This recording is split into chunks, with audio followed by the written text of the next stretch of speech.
Good sticks, everyone. Welcome to the Captain Avalanche Fancast, your unofficial source for all things Colorado Avalanche hockey and more from a fan perspective, hosted by me, Captain Avalanche Corey, and the comeback kids are for real, Dom. Now, we're no insiders. We're not inside the locker room face-to-face with our favorite players, but we hope to create a relatable and welcoming environment because we're just like all of you listening, fans. Fans with deep passion for the game of hockey, and in this case, the Colorado Avalanche. When we left you last week, not a single person could have predicted what was going to happen next, except for one guy back in May, apparently. But first and foremost, if you've been listening and like what we're doing or if this is your first time tuning in, and if you, wow, what am I trying to say here? If you've been listening and you like what we're doing, or this is your first time tuning in and you have a great time, that's what I'm trying to say, please do hit that follow or subscribe button. It helps us out more than you know. And if you can stick around through the whole episode, it means a lot. But if you can't, do what we do when we listen back to our own episodes. Yes, we do that. And break it up into chunks that you listen to in more manageable pieces. Or if you have some cleaning you've been putting off, put us on and we'll get you through it, no problem.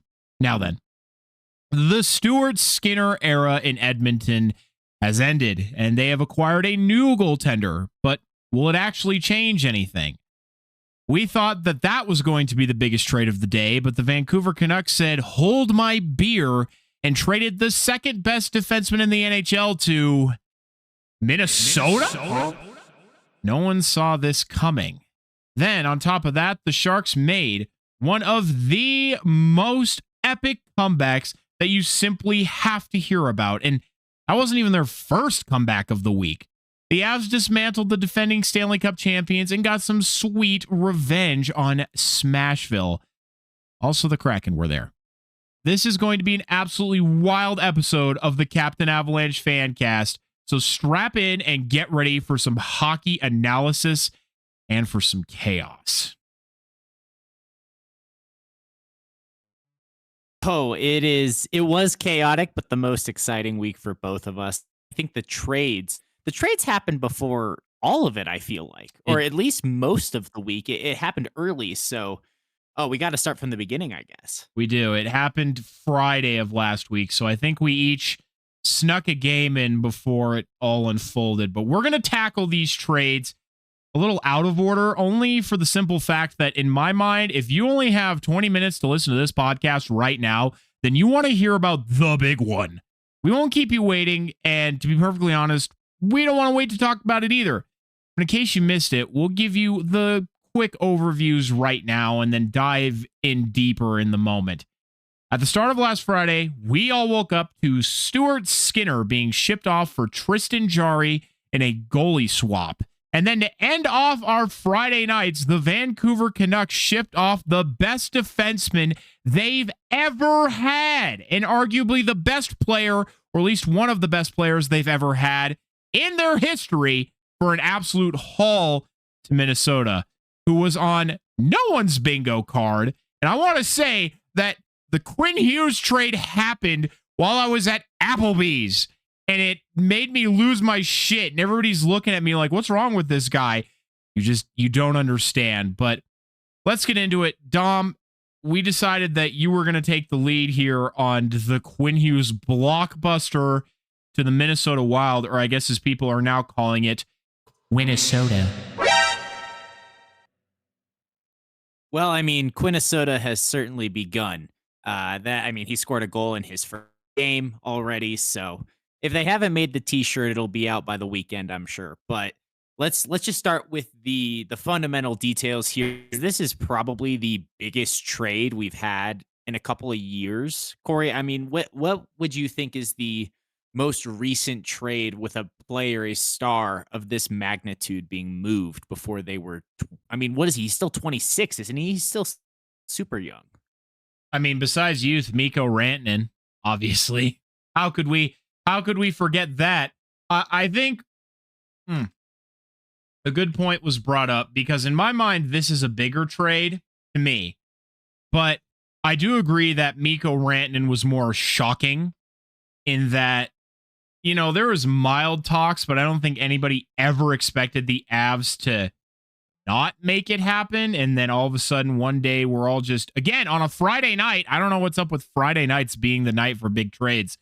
We're all chilling. All of a sudden, we see, Mikko Rantanen traded to Carolina. And I'll talk about it a bit more when I get my major 2 cents in here. But, this is definitely, it's crazy. We're getting 2 trades of this magnitude in the last 2 years, especially with Hughes. Well, and I'd like to start off by quoting and shout out to the hockey guy. We are sorry for your pain and your ongoing suffering as a Canucks fan, because this is why, to quote what he said, this is why Vancouver can't have nice things. You have the second best defenseman in the NHL, the only player to be talked about in the same air, the same league of Makar, the best defenseman in franchise history, probably, arguably, I mean, other than the Sedins, that would be the only argument I would accept, the best player for the Vancouver Canucks in the 21st century. And he was unhappy. And there was all the trade talk and the rumors. So I wasn't necessarily surprised by the trade. I, like you, Corey, was very surprised on the destination. But let's just do the math really quick on what the trade actually included.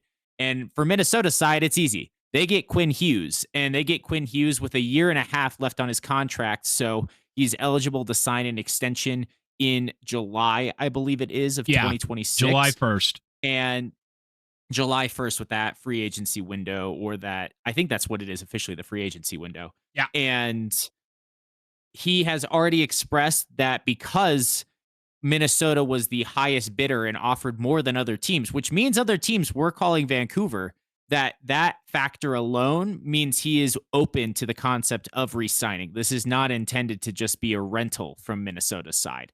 So that's huge. They get him for more than just a rental, more than just half a season. But what do the Canucks get in return? They get Minnesota's 2026 first rounder, which now arguably is probably going to be near the end of the first round. They get Zeev Buyem, who was a first round pick, I want to say last year, a very talented young defenseman who I'm very high on as a player, and I'll get into it more here in a bit. Plus Marco Rossi, who has 2.5 years remaining at a $5 million average annual value. He will also be a restricted free agent in the 2028 offseason, meaning Vancouver does have team control with Rossi. And finally, a throw-in piece, Liam Ogren, who is a young depth winger and also a former first-round pick. So while they only get one first-rounder, and it's going to be a late first-rounder, in reality, they actually get 4 first-round picks, basically. As Corey just typed out in front of me, wow, because I did not realize that all 3 of those players were first-round picks. I knew Rossi was, I knew Buyem was, and so was Ogren. I think, yeah, so was Ogren. And Ogren is not necessarily expected to have the same ceiling, but sometimes a change of scenery helps. And in Vancouver, where they have more injuries than they have starters right now, he could be playing top 6 minutes for a considerable period of time this season and maybe start to make jumps and gains in reaching his potential. So this, I'm going to say it. This is probably a hot take. I could quite possibly deserve to be flamed on the internet for it. So if that's how you feel, hop in the comments and tell me how stupid I am. But I actually like this return for Vancouver a lot. Are you ever going to feel good about trading away the best player in the deal, the best player in your franchise, the captain of your franchise? No, especially not when he's in his prime at 26 years old. But considering what they got in return, I do think this has the potential to be a win-win deal, which now with the benefit of hindsight as well, because I first wrote this takedown on Friday night when this happened, the Canucks have won 2 straight games since the trade. So far, it has been a win-win deal because Minnesota is on a 5-game winning streak. The Canucks, who are at the bottom of the league, actually have won a couple consecutive games to not be as out of it as people thought. So maybe my take isn't as hot of a take as I originally thought there, at least on that part, because where maybe I'm even getting more bold, I think Zeev Buium's ceiling is actually not too much lower than Quinn Hughes in the long term. I think he is a incredible prospect, but I also know this is probably not something that most hockey fans and analysts would agree with. Well, that's why it's all from a fan perspective, Dom. I do think that's the hotter take because I think if you look around, a lot of people, minus maybe Canucks fans, are saying that they're, happy with the haul, but that's obviously not necessarily the whole point. And I'm trying very hard to not skip ahead on myself here. What I did want to say, though, in relation to what you said, is it's somewhat shocking in the last 2 seasons how many captains have been traded around the league. It's just kind of wild to me because I could never, ever envision the Avalanche ever trading Gabriel Landeskog. First of all, ever, but especially if he had the C on his chest. That just feels like such an odd thing because hockey is a sport with, I feel like, more loyalty than maybe some others. So it's weird to see people with C's on their chest getting tossed around. Certainly. And I would agree with you. I think there is more of a loyalty aspect in this sport, playing for your brothers, playing for your team, playing for the fans. I do think loyalty is a two-way street, though. And that's part of the problem here is that think about where Vancouver was just a year or two ago compared to where they are now with the talent that they've let walk or traded. And just, I mean, let's be real. Quinn Hughes has become a meme for his constant state of unhappiness in Vancouver, it's felt like. The demons are real. Yeah. I love those pictures. Seriously. But, that's part of it is if it is not giving back to him, if it is not a healthy environment, he's not going to perform as well. If he's not happy, how is he going to be a capable leader? With all the questions and the rumors in the locker room, even if it's not the answer Canucks fans want, sometimes an answer at least means you can get some closure and move forward. So, but going back a little bit here on my Buium take, which I know is bold, he obviously plays less minutes per game and is very, very early in his career. But I think the talent is there. And yeah, he's the younger player. You get him, Rossi, who's an up-and-coming star. He is injury-prone. That's the one caveat I have to say against Rossi. Another first-round pick, and the throw-in piece who was also a first-round pick. I really don't hate that for the Canucks, who were in a desperate need of a retool, to be honest. Minnesota, like I said, got the best single player in the deal. No question about it. Quinn Hughes in his prime at 26. There's zero question about that either. But it's not that I wrote that I kind of like the other side better. And I realized when I first wrote that, that's not honestly how I feel. I obviously, if I was given a choice, I'd want Quinn Hughes compared to the multiplayers. That's easy. It'd be like asking me if I want Macklin Celebrini or depth at center. It's not even a question. I want Macklin Celebrini. But for what Vancouver needs right now, I do like that side of the deal for them. I like the players they got, the capital they got better than Quinn Hughes for Vancouver, based on where Vancouver is today. And that has to take into consideration, like I said, how unhappy Hughes was and how it has been feeling more and more inevitable, like Thanos is just waiting there that Hughes was going to leave.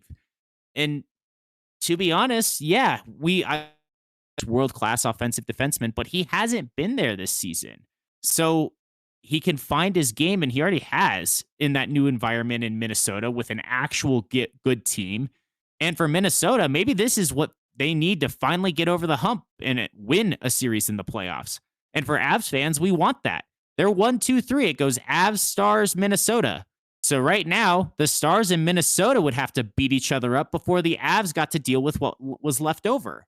And I feel like as Avs fans, you'd much rather see Minnesota in the second round. So Minnesota getting better, while scary and frustrating right now, is better for the long term for the Avs playoff hopes, in my opinion.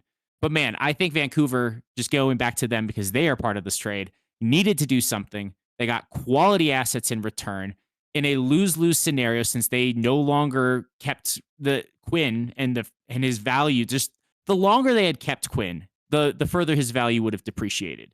So if you feel like you're going to lose out on being able to re-sign him and win with him, might as well get that return of multiple young assets with a combined ceiling that, if reached, will make this trade an absolute win. Because I think if you combine, I mean, who knows who that first round pick will be, but Booyam's ceiling and Rossi's ceiling combined, I do think that is not too far off from what Quinn Hughes is as one player. So, if those players don't ascend toward that ceiling I project for them, and soon, the Canucks, or as I like to call them, the Canuckleheads, will certainly have a new GM in the next 2 to 3 years. Before I hop into my little bit here, I'll say something on your Booyam point just a little more. I agree in the fact that I think he has a high ceiling, although, again, I don't follow prospects as well. And, of course, I'm not following Minnesota Wild hockey as well. I watch the Avalanche and the Sharks.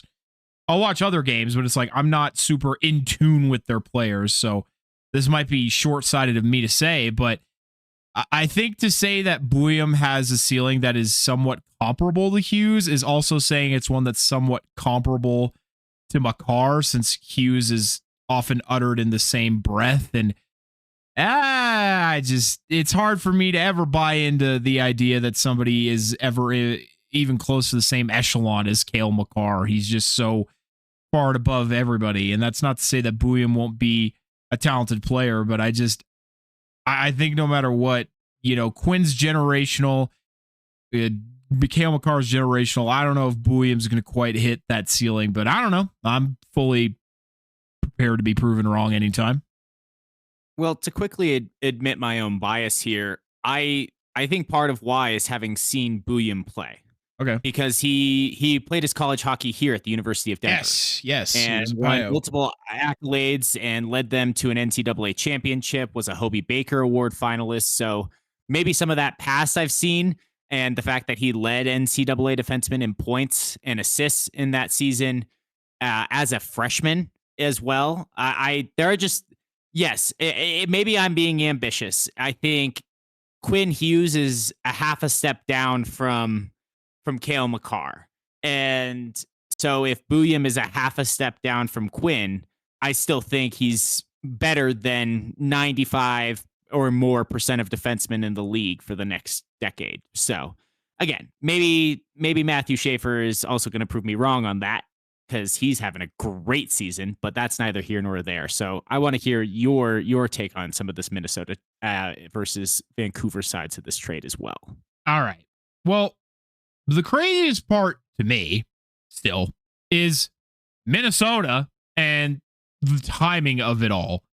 From everything I had been reading, been hearing, every single destination was an Eastern Conference team.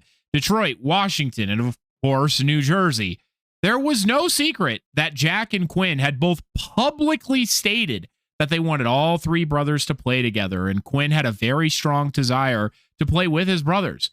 There isn't too much known on how much of a hand Quinn had and where he went. I would imagine it was some, but not all. But perhaps his strategy was to go to a more serious contender currently in Minnesota, as New Jersey has started to slip in the absence of Jack Hughes. And then after Minnesota contract expires, go to New Jersey in free agency. We'll see how it all plays out over the next season and a half. It was reported, though, that roughly 6 teams were seriously in contention on Quinn Hughes, and out of all of them, the Minnesota package was the most appealing to Canucks management. No one had Minnesota on their bingo card. I genuinely thought it was a mock trade or a joke when I saw the trade drop via Puck Empire on Instagram. But no, check Elliot Friedman's tweets, and this was, in fact, very, very real. No one saw this coming, minus an absolute fortune teller back in May, who called the trade nearly perfectly, minus Ogren. Not to mention, for me, the timing of it all. There had been musings of Quinn Hughes being traded for most of the season up to this point, but this happened early, even earlier than the Mikko Rantanen trade, which I think is no longer the most shocking or massive hockey trade in the last 10 years, but that trade was at least semi-close to the trade deadline. This happened before even the new year, before Christmas. To the Wild's benefit, that gives Quinn Hughes plenty of time to acclimate to his new environment and teammates, and to all of our detriment.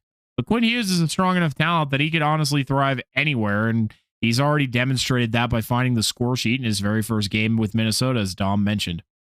Quinn Hughes is a game breaker, meaning he fits on any roster.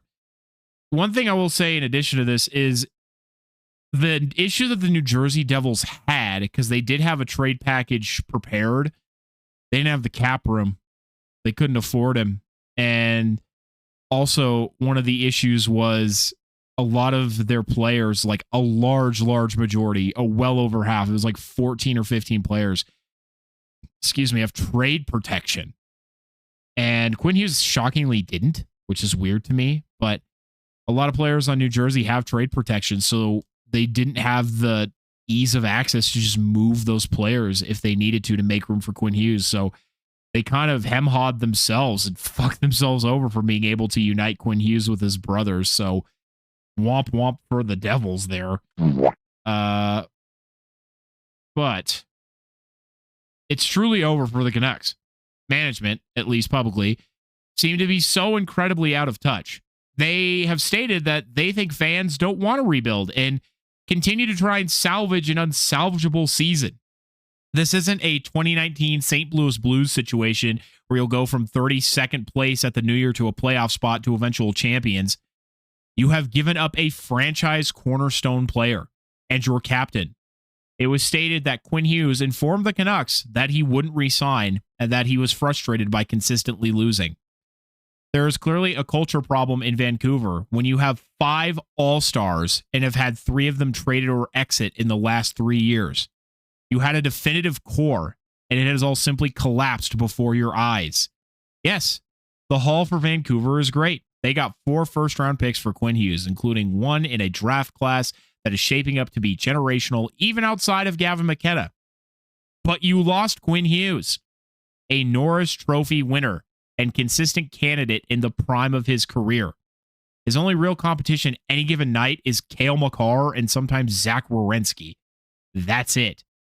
I don't always like it, but I will fully admit that there are few that hold a candle to where Quinn Hughes is at right now.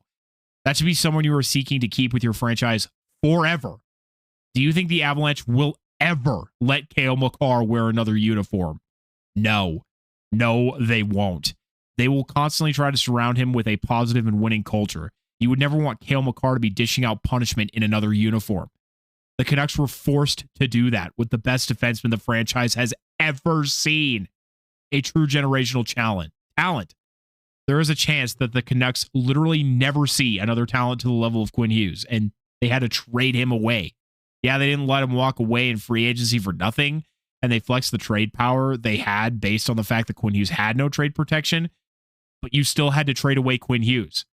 And that's ultimately the point that I'm trying to make, is everybody's like, oh, well, the haul is still good, which again, I agree. The haul is good, but you had to get rid of Quinn Hughes. So it doesn't matter how fucking good the haul is. You had to get rid of Quinn Hughes. And it isn't like when the Avalanche traded Mikko Rantanen, everybody thought it was bad at first, but then Mikko Rantanen and Marty Necas literally have the same numbers, and Marty Necas is arguably a better fit for Nathan MacKinnon. So the blow does not hurt, and the Avalanche have better center depth and are an absolutely insane team right now. The Canucks are not in a good spot, and yet they're trying to fool themselves like, oh yeah, we have more players now. We can absolutely try and salvage the season. Why? Why would you want to?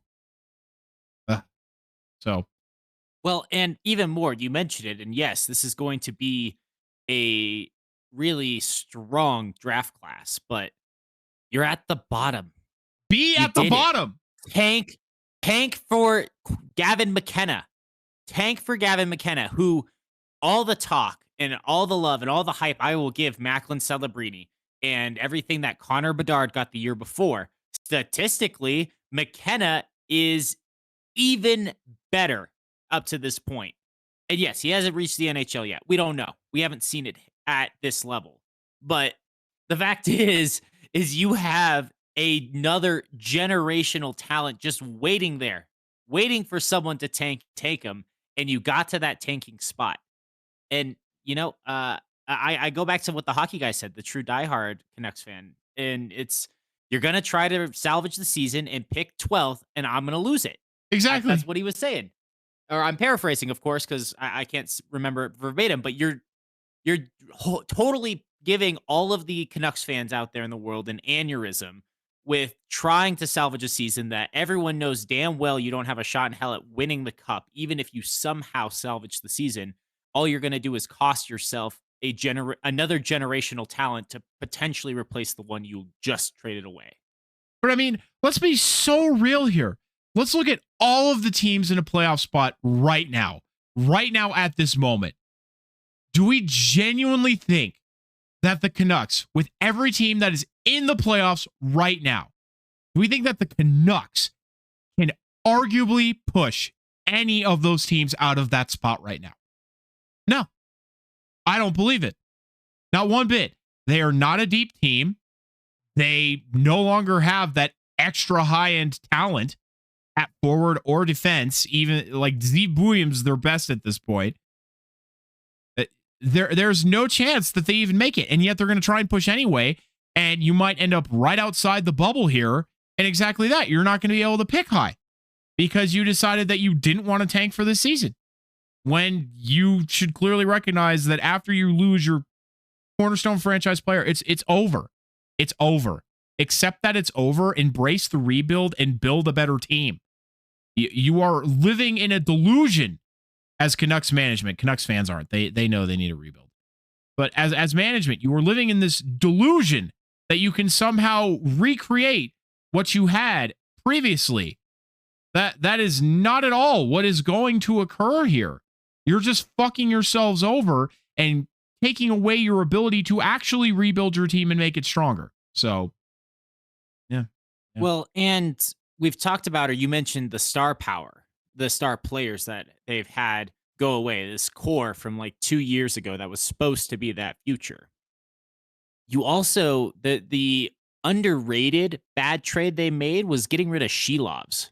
When he wins the Calder Cup, he goaltends the Abbotsford Canucks to a AHL Cup, and then you trade him. And then what happens? Demko gets injured again. So, like, I'm sorry, Canuck fans. You truly are the Buffalo of the Western Conference. Yeah. They had JT Miller, Elias Pettersson, Thatcher Demko, Quinn Hughes, and Brock Besser. Bo Horvat. Sorry, Bo Horvat. All is all-stars. Bo Horvat's gone. JT Miller's gone. Fucking Quinn Hughes is gone. Thatcher Demko is always injured, and Elias Pettersson is somewhat getting back to where he was, but hasn't really been at that same level. What an absolute waste. Yeah, he's out there to get confused with Elias Pettersson. That's his big value he's serving right now. Truly a loss there. So, to keep everything moving here, what does this all mean for the Avs? Well, for one, I don't know if I'm yet entirely convinced that Minnesota got fundamentally better. They are a good team regardless, as well as the fact that Quinn Hughes is a game breaker. He will contribute on this team, but Minnesota had to give up a lot, including their first line center, and they're also marred by injuries again this year. Like the other night, I was watching them play a game that they probably shouldn't have won, but they barely did anyway, and they have like 6 AHL guys on their team. I'm not saying, though, with first line center, I'm not saying Marco Rossi is a definitive top line center, but he has a top 6 center, and center depth is pretty important for any team with Stanley Cup aspirations. That and Steve Williams will be a great player regardless. I agree with that fact, and that's someone who is no longer a part of your defensive depth. You have to give to get in the NHL, but you need to make sure that you have the players internally or a plan to externally replace the guys that you lost in a trade and have your team still be effective, because it doesn't, matter if you got Quinn Hughes if the rest of your team can't function around him. But we'll have to wait and see, what unfolds from all of this, because we don't know until games are actually played. Obviously, early returns have been looking pretty good, but this is an indication for Minnesota that they want to be more competitive, that they are willing to take this type of big swing to cement themselves as a true contender in an insanely tough Central Division. Therefore, regardless of how the trade turns out, the Centrals become even tougher, and that sucks for us as we play the Wild 4 times a year, and we've only seen them once so far, meaning we have to see a Quinn Hughes empowered Wild more than a Quinn Hughes less one. But it is a signal to the Avs to take notice. they can't necessarily be stagnant despite their winning ways because their opponents are going to do everything they can to win. The Avalanche are a very complete team right now, but you can always use more depth. As Arif Dean of Colorado Hockey Now made an excellent point of the fact that in the 2022 run, the Avalanche healthy scratched Andrei Burakovsky, who scored 60 plus points because they had such extreme depth. You want players, good players, to be competing to not be the odd man out on any given night. Not only that, but injuries happen, and to have guys be able to step in, NHL quality guys, it makes your team better. Well, that's important right there is the NHL quality guys, the NHL quality depth, because this was a letter of intent to the league saying, we're here to contend from Minnesota. And all respect for taking the swing. Huge respect for the GM over there. I'm blanking on the name right now. Bill Guerin. To go out, Bill Guerin, thank you. To go out and make a trade like that. Full respect for that. And it's a huge risk, but it could have a huge reward. And that's what we don't know yet, how it'll turn out. But they have had a better season this year to start, and they're trying to gear up and make it legitimate. I think what you just said, Corey, highlights the fact that there are pros and cons for both Minnesota and for the Avalanche. Yeah, you have to face Quinn Hughes 3 times this season, but so does Dallas. Yeah, true. And again, I go back to the point where if the Avs just keep winning and handling their business, you only have to play one of these teams, not both.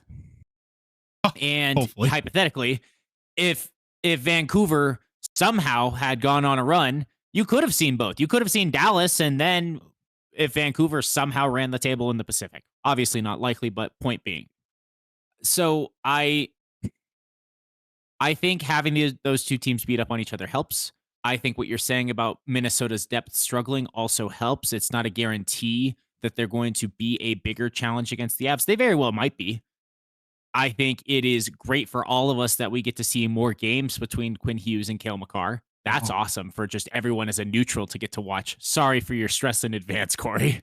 But it is certainly made this December even more exciting than it already has been just for all of us who enjoy hockey, because that was a huge, huge bomb. Merry Christmas, Minnesota. Yeah, fuck. Seriously. Anything else to add before we move on to our next trade, Dom? No, I think we did a good job diving in on that one, and we've got a lot to talk about tonight. I agree. So, the Stuart Skinner era in Edmonton is over! This one is honestly so fun, and I do have a little less to say on this, but it's so fun because of the absolutely insane mixed bag of reactions from all over the NHL and the hockey community. Some, like me, were convinced the Oilers were never going to try and pursue another goaltender. Stan Bowman is stupid. Some thought that they were for sure going to go after Jordan Binnington or even Jeremy Swayman or UC Saros. But Tristan Jarry's name was out there for the Oilers, but the fun part is what Oilers GM Stan Bowman said about trading for a goaltender, that he didn't want it to be a lateral move. Oh boy. First and foremost, let's talk about Edmonton goaltending for a moment, shall we? It has been in flux for a long time. For some of you, you may remember the Mike Smith experience, which is who the Avs played against when they beat the Oilers 4-0 in the 2022 run. But it didn't have to be in flux. Edmonton has had numerous opportunities to improve their goaltending. They had an opportunity to trade for Yaroslav Askarov when he wanted out of Nashville. Thankfully, they didn't. They had an opportunity to trade for Swayman, but the biggest one they had was they had the ability to draft Jesper Wallstedt. They had the pick. The goalie with the current shutout lead and highest save percentage in the NHL. And they passed on him. A better, more permanent, and younger solution has presented itself to this team on numerous occasions, and they have let it pass them by. Also, never forget that Bill Zito, GM of the Florida Panthers, could have been Oilers GM. But, well, and really quickly, not only did they pass on Wallstedt, they traded the actual pick that he eventually was. That's what it was. Thank you. It's so much worse. that they could have had him, and not only did they pass, they gave up the pick to pick a few spots later and got something in return that isn't even on the team anymore, that nobody even knows what it is or remembers. Somebody does, but I don't. And the fact that he calls it not making a lateral move, that one's funny. That one's funny. Not quite as funny as seeing when they did play, the both goalies played against each other in the masks. I Oh, don't know if you have that in there, but we'll have to talk about that at some point too. you can definitely touch on it here in a second. But, as Dom said, we need to focus on the present. The full trade reads that the Oilers acquire Tristan Jarry, full contract, no retention, and Samuel Paulin in exchange for Stuart Skinner, Brett Kulak, and a 2029 second round pick to the Penguins. Earlier that day, the Oilers also acquired defenseman Spencer Stastny from the Predators for a 2027 third round pick to replace Kulak on the blue line. I'll just be flat out and say that this feels like a lateral move to me. Jarry has been better this year, especially as compared to last year when he was waivers. But with the Penguins feeling like they were really pushing for a playoff spot, it feels odd they'd want to part with a guy who's been giving them consistent performances. But overall, throughout their careers, both Skinner and Jarry have comparable save percentages and nearly identical GAAs. Not only that, but Jarry is more injury prone and older. Goalie is a very hard position, the hardest one in my opinion, and to have a goalie be consistent for you year in and year out is a true diamond in the rough kind of find. But I truly just don't believe that Jarry is going to be the end-all solution for Edmonton.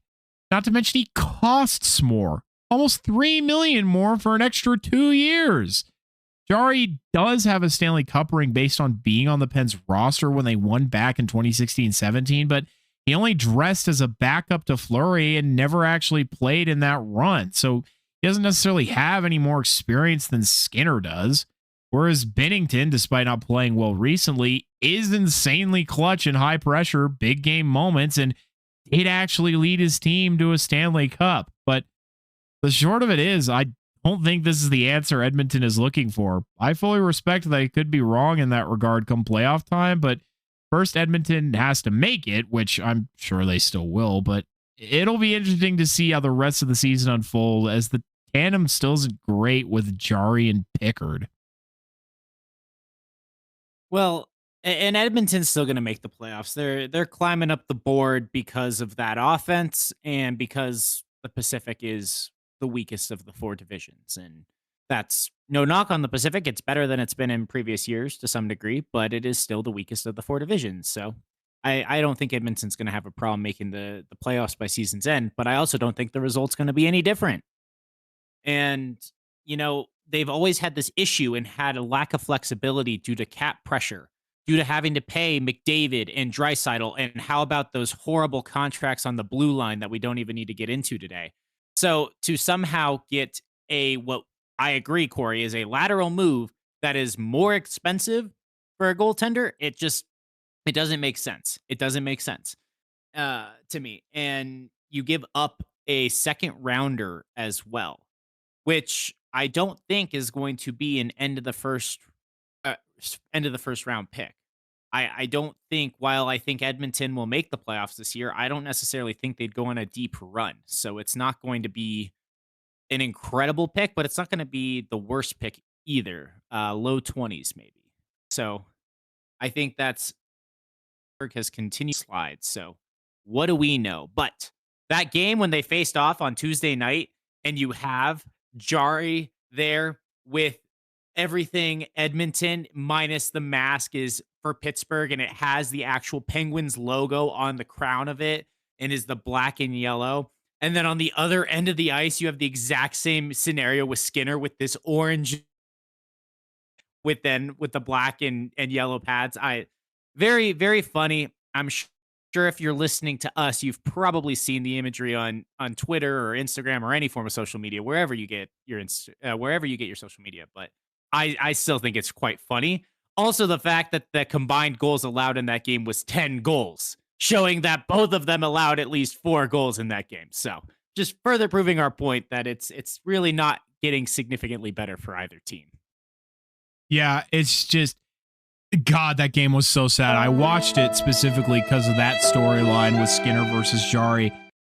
And man, it was just like when the Avalanche got to take out their frustration on Alexander Georgiev. Of course, Connor McDavid has a game for the ages. Leon Draisaitl has a game for the ages, gets his 1,000th point. First German-born player to do it, by the way. So congrats, angry Leon. Very well done. But man, they just went off on Skinner, and it's like, oh boy. Not that Jari, in my opinion, did much better. He still let in 4. Skinner let in 5 because of the one empty net goal. So, I mean, it was kind of a battle of mid. Edmonton just has slightly better and more experienced offense. So, it just, to me, proved the point that what the fuck changed? Nothing, except that Edmonton got to beat up on their old goaltender. Yeah, I think that was just therapy for them. They paid to make a lateral move to give McDavid and Draisaitl some therapy. Honestly, I think this is a bid to try to get McDavid to stay. Because I remember texting you, Corey, when this first happened before the Quinn Hughes nonsense, and I was like, okay, so you're doing this move.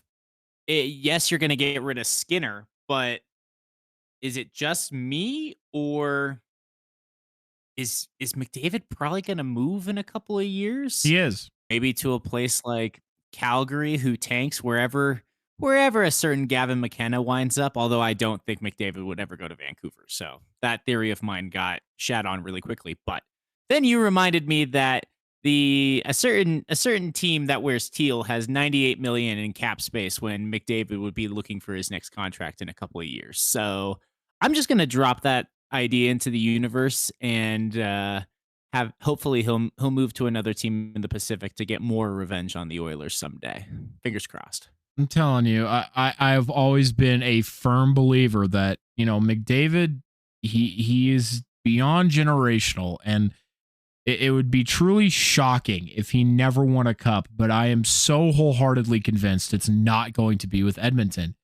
The management is just not good enough. It has not surrounded him with a good enough supporting cast. And I mean, Leon Draisaitl is also amazing, but at this point, their depth continues to grow weaker. Their goaltending has not gotten any better in all the years that he has been there. He needs to go somewhere with some competency. So hoping for San Jose for you guys' sake.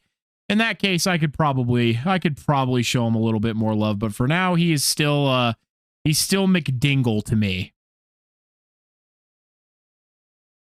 Yeah, McDingle. If he came there, then you just have to call him McDangles instead. So it's not too much. Maybe.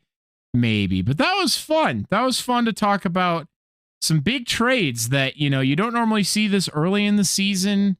I think at some point we'll do a little bit of an Avalanche pre-trade deadline preview, because I've been having some good conversations with people and they've been hitting me up with some questions like, what are the Avalanche going to do at the trade deadline? This team feels so complete. So I think it'd be fun to have that conversation at one point, but we still have some more fun stuff to talk about. So, Dom, I thought it only right for you to go first this week. Yes, the Avs won some more this week. They also had a perfect 3 for 3, but that's expected at this point. I want to talk about the Sharks, and I know you want to talk about the Sharks because, oh my gosh, they had an absolutely insane week of games. With the Blackhawks falling back to earth and Bedard unfortunately getting injured, the wild card spot is the Sharks for the taking. If you are a viewer who doesn't normally tune in for In the Tank, you really should this week. It will be well worth your time because, as we mentioned in our episode preview, the Sharks had one of the most epic comebacks in team history, and a bunch of other crazy stuff happened. Therefore, it's time for In the Tank with Dom. Oh, buckle up, everyone. Thank you, Corey. What a week it has been. Oh, my goodness. Last week, if you were listening to us, if not, go do that because it was fun.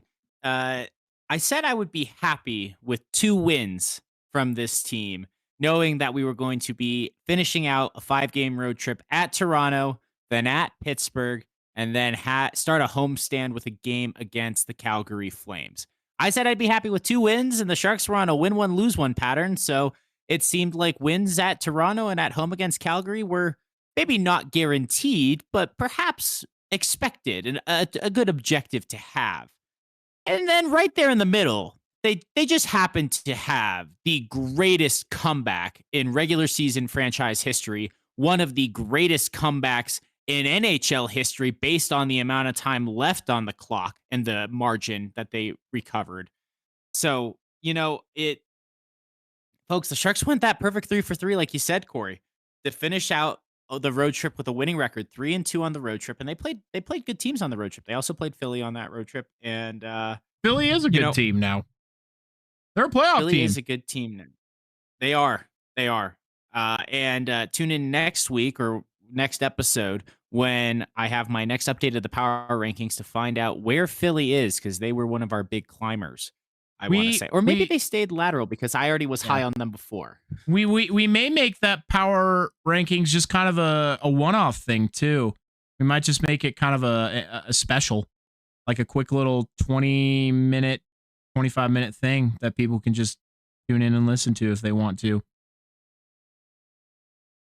It would be a lot of fun. It'd certainly be a Christmas gift I'd be happy to unwrap with you, my friends. But first, I'm going to have my dessert before my dinner and unwrap the gift that was the past week for all of you listening, because let's just start by saying 2 of these games were great comebacks in the third period by scoring at least 3 goals unanswered to finish out the game in a victory. At least. Remember that term, at least. The third game was a dominant win start to finish where the Sharks never trailed. So that right there tells you a lot about this week. But starting with Toronto and Pittsburgh, the 2 comebacks on the road this week, I'm going to actually talk about first how they were different and quickly assess the Toronto game, because the Pittsburgh game's the one I want to talk about and you want to hear about. I just know it. But how are these games different in these comebacks? The Sharks got the early lead versus Pittsburgh in the first period. I'll go into that more. But they trailed against Toronto, not scoring until later in the second period, in fact. In the Toronto game, the teams combined to score 5 goals in total. By contrast, the Sharks and Penguins each scored 5 consecutive goals during their game.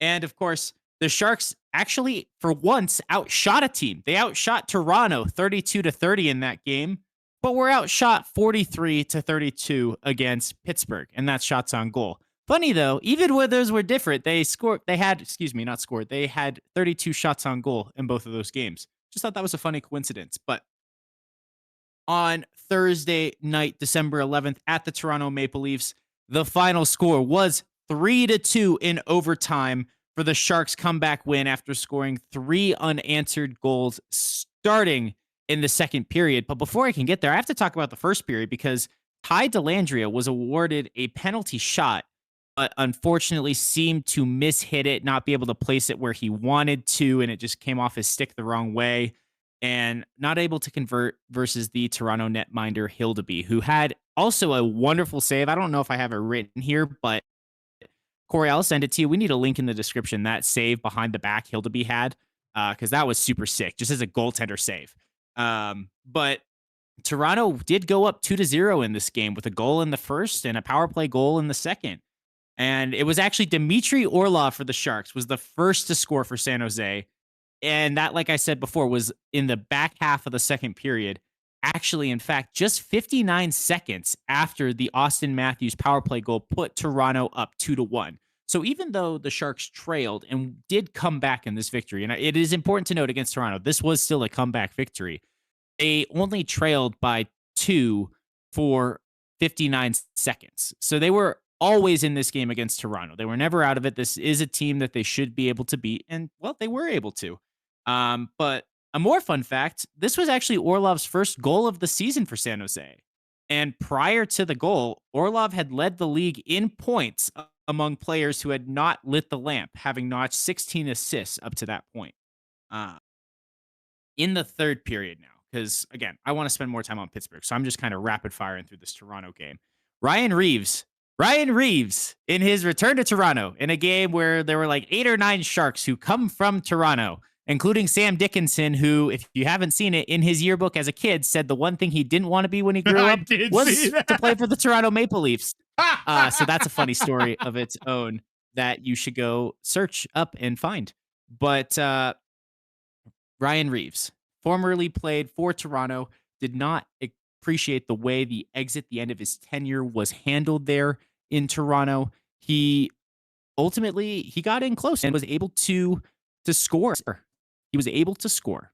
And I thought it was a great goal. It would have been a game tying goal in the third, but it was called back due to a delayed offside, or not a delayed offsides. It was called back due to an offsides challenge once again. And I say once again because this has happened before, and it's just very frustrating when that happens. It's genuinely also, Corey, talking to me. My headphones apparently are not working, so stand by. Well, I'm going to interject here while he fixes those. It is genuinely, those offside reviews are so frustrating because the Avalanche against Florida had a power play goal. Finally, like getting a nice power play goal from Marty Necas, who actually is, funnily enough that you mentioned Orlov. I forget the stat line, but Marty Necas has scored like 1 goal in his last 14 games, but he also has like 19 assists. It's insane. So he's still stacking points just in a different way.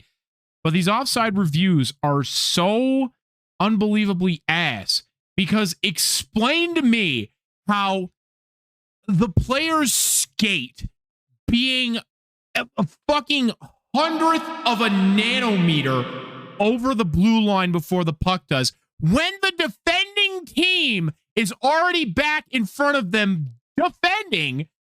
How in any way does that give the attacking team any sort of unfair advantage? I understand we want to get the call right, but to me, that offside review was implemented strictly for the egregious situations like what we saw with Matt Duchene. If you don't know what I'm talking about, just go and Google Matt Duchene offsides. You will see exactly what I'm talking about. But it feels like it's abused for seeing these minute, tiny fractional offsides that, again, truly have no bearing on the ability of either team to get an advantage offensively or disadvantage defensively. Oh, where was I fucking going with that? Oh yeah. To me, if you can't see these things happen at game speed, it probably doesn't fucking matter. Like, genuinely, it doesn't matter. If the refs can't see it because it's that fractionally close, it doesn't matter. It looks like Dom's back in action here, so thankfully, because I was reaching the natural conclusion of that rant. So, Dom, are you with us? Oh, yes. Can you hear me? Yes, I can hear you. The for those who are not in Colorado and don't know, we have high wind advisories that are causing issues with power and things. And thankfully, I still have power. I still have internet, but apparently shortwave Bluetooth is not working, in that my headphones have power and they were connected and they just won't reconnect. And even when I tried plugging them in, that wasn't working either. So we're pivoting here. We're adjusting. Doing the best I can with a backup pair. So thanks for covering for me there, Corey. Also, I agree from what I was able to hear at the end there. If it is such a small amount that the human eye can't tell, then how much of a difference is it really making on the outcome of the play? Also, when Gaudette backed into the zone, his feet were barely offsides, he had control of the puck. He was passing it behind him. And so, yes, there was a microscopic moment where he was on the wrong side of the ice and his stick was not on the puck still. But, man, he had control. He had control. It's not like he was out of control skating across the zone. It's not like he was aggressively skating in forwards and getting a jump because of it. No, he was skating in backwards and had full control of himself, of the puck. So, and like you said, he couldn't see. So the delayed offsides, I just call it delayed offsides, like a delayed penalty, basically, because of the delay it causes in the game and the delayed reaction to get there. Because if you can't see it at game speed, the it really even happen, like you said. So yeah, just wanted to bitch about that. I don't know if you heard me, but I said it was funny that you mentioned Orlov because Marty Necas has like 1 goal in his last 14 games, but also has like 19 assists. So he's just stacking points in a different way. Just funny. Apple machine. Yes, yes, he is. Despite, though, the stupidity of the offsides rules, the ability to challenge them, and all that nonsense, the Sharks battled through, and they were rewarded with a 6-on-5 goal from John Klingberg, another defenseman there, to force overtime. Bro has been on fire lately. Can I just say, like, John Klingberg, I was unfamiliar with your game. Like, what the fuck is happening lately?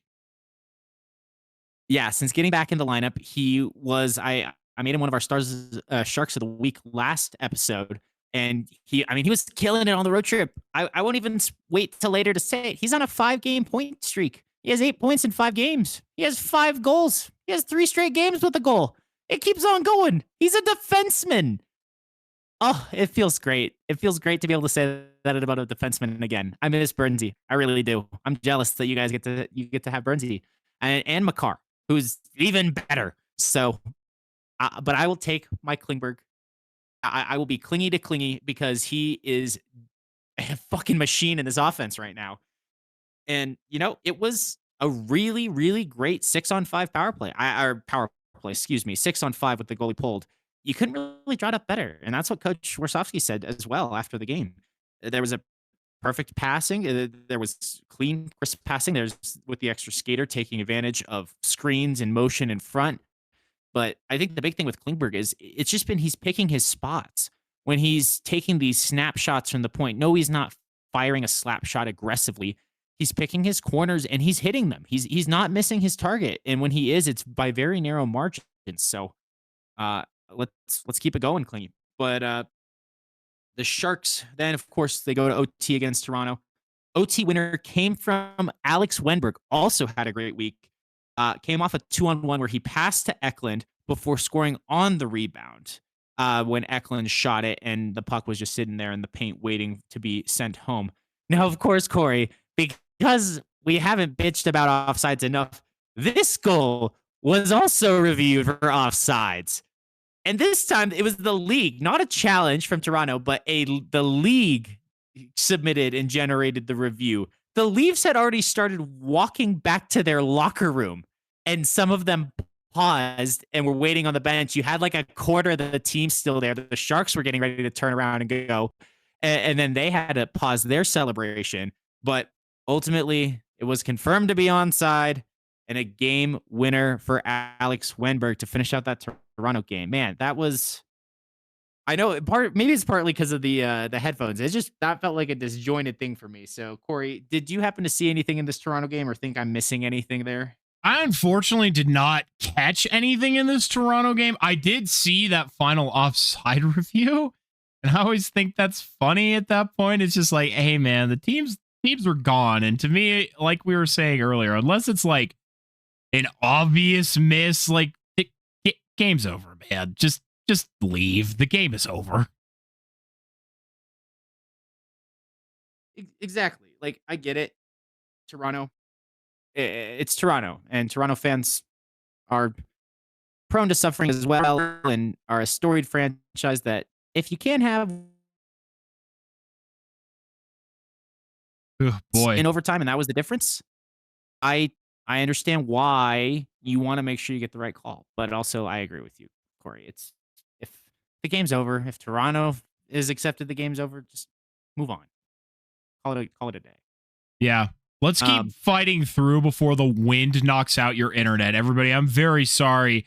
I know we normally have connection issues, but I am hearing that the wind is causing us a lot of problems tonight. And if you are living somewhere where there's not a lot of wind, I don't think you understand just the absolute awesome power of the wind. And then if you live somewhere that is normally windy, you very much can empathize with our situation. But anyway, dog, keep going. Will do. All right, so we're jumping ahead to Saturday. Sharks at Penguins, and this one was an afternoon game. And Corey, as you know, I did not get to see it live. I had it recorded to Oh watch yeah. afterward through my Hulu streaming because I got to visit with my good friends Chris and Elise and meet their children, including their almost 2-year-old JJ, who was such a wonderful person to play with.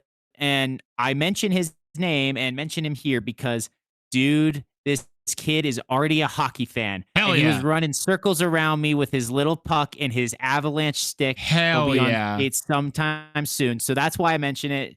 Shout out to Chris and Elise. I love you guys. It was great to get to see you guys and to meet JJ. So I hope to see you all again soon. But Hold on. I want everybody to getting know that Dom was texting me that day because I almost spoiled this game for him. And then he's like, oh, I have to watch later. I'm like, oh, okay. So he texts me while he's watching it. He's like, hey, I'm almost through this amount of the game, but I think I might, finish it tomorrow just because it's late and, I'm tired. I'm like, no, you need to finish this game tonight. You just have to trust in me. And it's funny watching him go through the waves of emotions as the score changed the way that it did. But it's a good thing that he trusts me and that he finished this game. Go on. And thank you for telling me just enough information. Nothing to spoil it, but enough that it was worth my time to watch it and worth the lack of sleep I got. Because sleep has been rough recently for yours truly. So I was exhausted, but this game recharged me in many ways, in ways I absolutely needed. So thank you, my friend, and thank you to all of the hockey spirits out there for this momentous, incredible, miraculous comeback that the Sharks were able to put on. But we can't have a comeback without first getting through the uncomfortable part of the game. And you're right, Corey. I went through a range of emotions. First half of the first period, the Sharks were good. They were the better team. They scored first.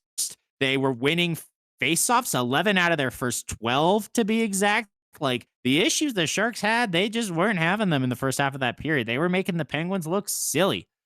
But then the Pens being, the team that has Sidney Crosby and all this experience, and they're kind of good sometimes, although not recently. They took over the momentum with a tying goal merely 8 seconds into their power play. Penguins power play, by the way, is like the top ranked unit in the league. It is lethal. And from there, that momentum is all it took. Even though the Sharks owned the first 10, 11 minutes of this game, the Pens really didn't give up their stranglehold on control for the next 30, maybe more. And that momentum, like I'm trying to say, is it continued into the second period when the Penguins scored not one, not two, but 3 goals in the second period. And that included 1 goal 19 seconds into the second period. So the Sharks, you started the game well, and then you give up a power play goal to the best power play unit in the league. It happens. They're a really good unit. They got a lot of talent there. So then the ice tilts the wrong way. Let's start this new period. Let's get some jump, right? How about no, because you can't get any momentum if you're giving up a goal instantly. And then another one midway through. And then how about a dagger with 7 seconds remaining in the period?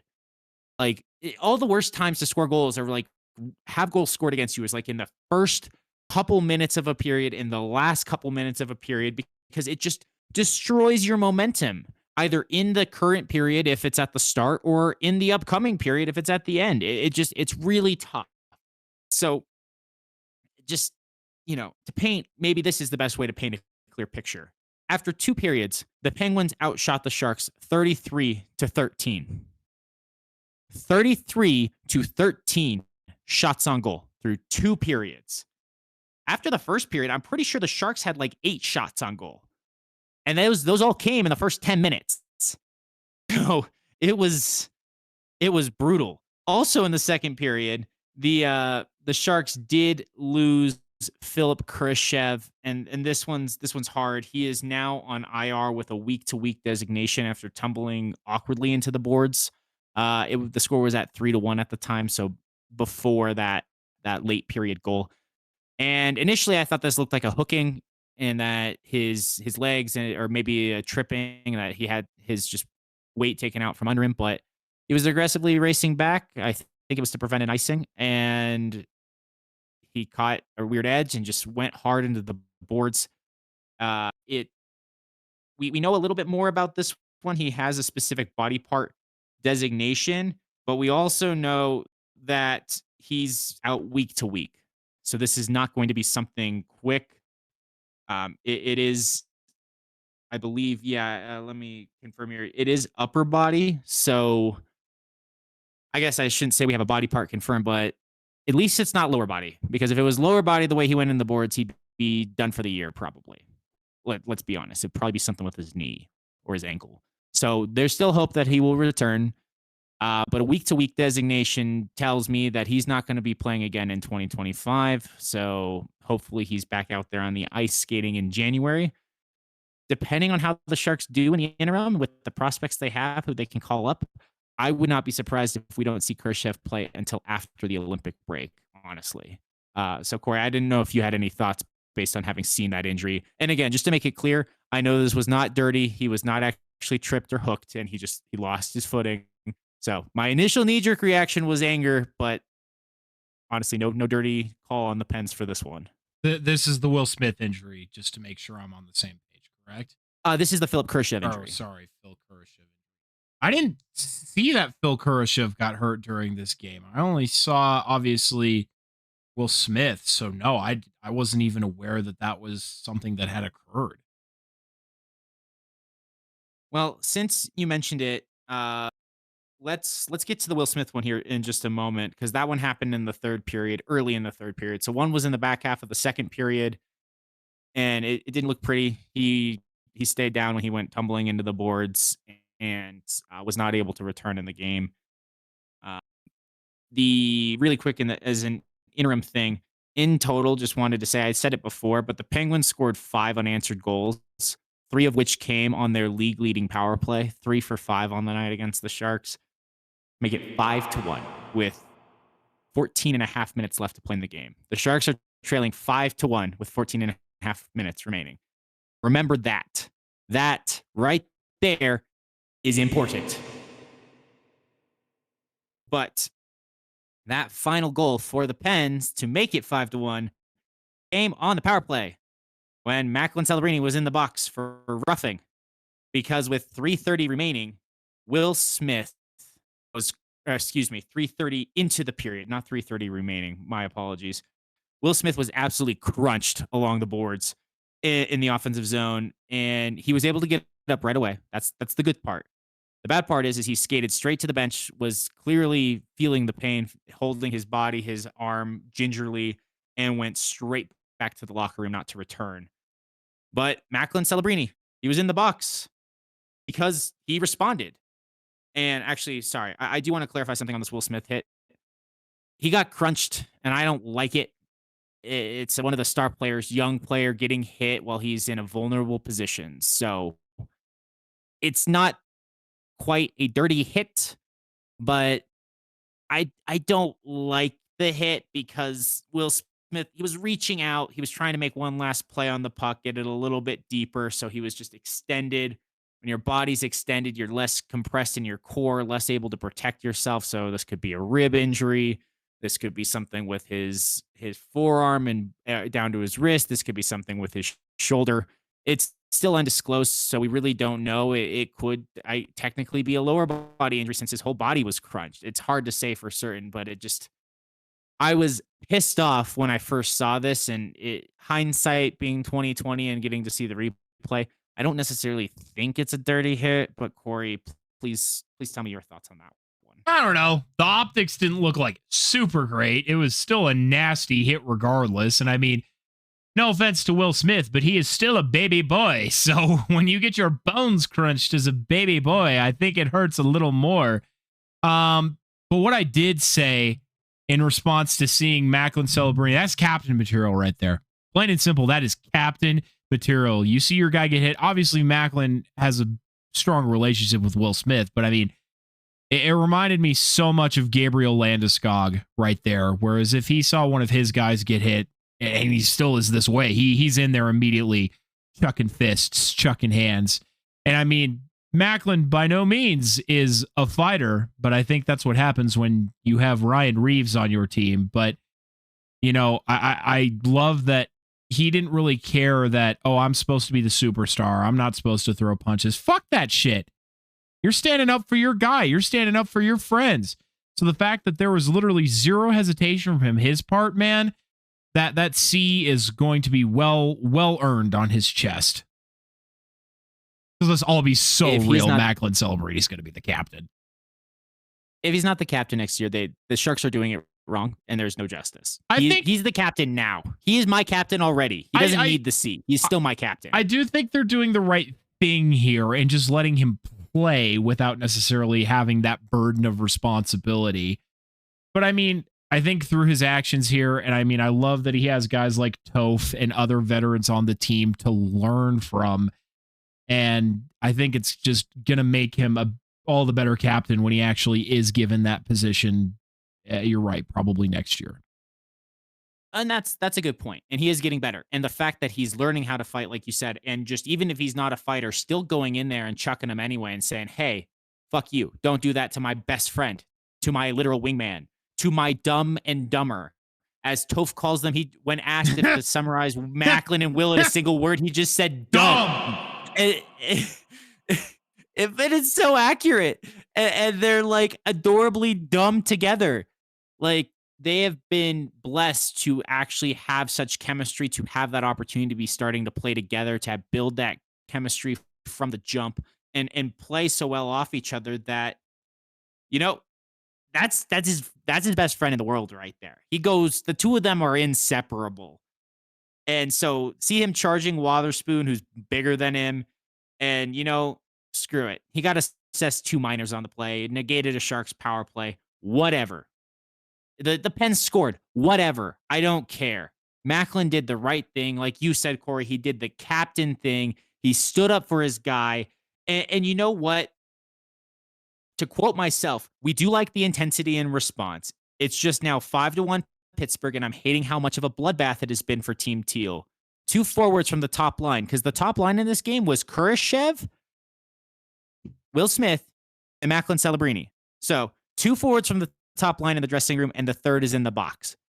Hated the fact that my top line was not able to be on the ice at all. Not to mention in this game, Askarov at points, I'm more pissed at a part of this. Like, the Kurashev thing was incidental. The Penguins were freaking driving the net in the second period, and they clipped Askarov multiple times, and he was slower getting back up from being in his butterfly to back standing. You could see it. He was just a tad slower. There was just something aggravated, something uncomfortable. And so I was getting really annoyed that I'm like, first you nick up my goaltender, then you take out one guy on the top line, then you take out Superstar Junior, and now my captain, who's, even if he's not wearing the C, he's still my captain, has to sit in the box for 4 minutes. Even though it's not a double minor, he still has to sit there and serve the full 4 minutes he was given. That's just, but much like the well-known and often recounted by yours truly Pavelski comeback, I like to call it, versus Vegas in Game 7, 2019, Round 1. Fuck you, Rico. Ooh, you suck. Will's injury and Macklin's anger lit a fire under every single Sharks fan everywhere, across this nation, across the world, every Sharks player on that bench for that rest of that game. We were all pissed off. We were all heated. I was like, put me in, coach, just so I can go fuck up some people. And I'm here sitting on my bed at 11 o'clock at night in Colorado, exhausted, can't skate for shit. And obviously this happened after the game. I'm rewatching it. I didn't care. I was just like, somehow put me in so I can go deal some damage, because this is infuriating. But anger and that passion from a captain, from a Landy, when you see Nate play mad, when you see McDavid play mad, you said it to me, Corey, when that's what superstars do. Is when this shit happens, they get mad and elevate everybody around them, even when they're not on the ice. Their intensity, their passion rubs off on everyone and fuels what is now the greatest regular season comeback in San Jose Sharks franchise history, one of the greatest comebacks in NHL history. Corey, before I actually go into it and recount how it happened, anything else you'd like to say? Hockey is a game of emotion. And I mean, obviously, there's still always the technical sports aspect to it. But man, can emotion change momentum and can momentum swing things? And to be honest, I think back to that Mikko Rantanen hat trick in Game 7 against the Avs. You knew that the Avs weren't coming out of that once he got going. I mean, it's so hard to overcome that momentum once it starts going either the right way for your team or the fucking wrong way. But hockey is a game of emotion. Certainly is. Well, within seconds of Macklin Celebrini being back on the ice, actually, no, this was even before he was back on the ice.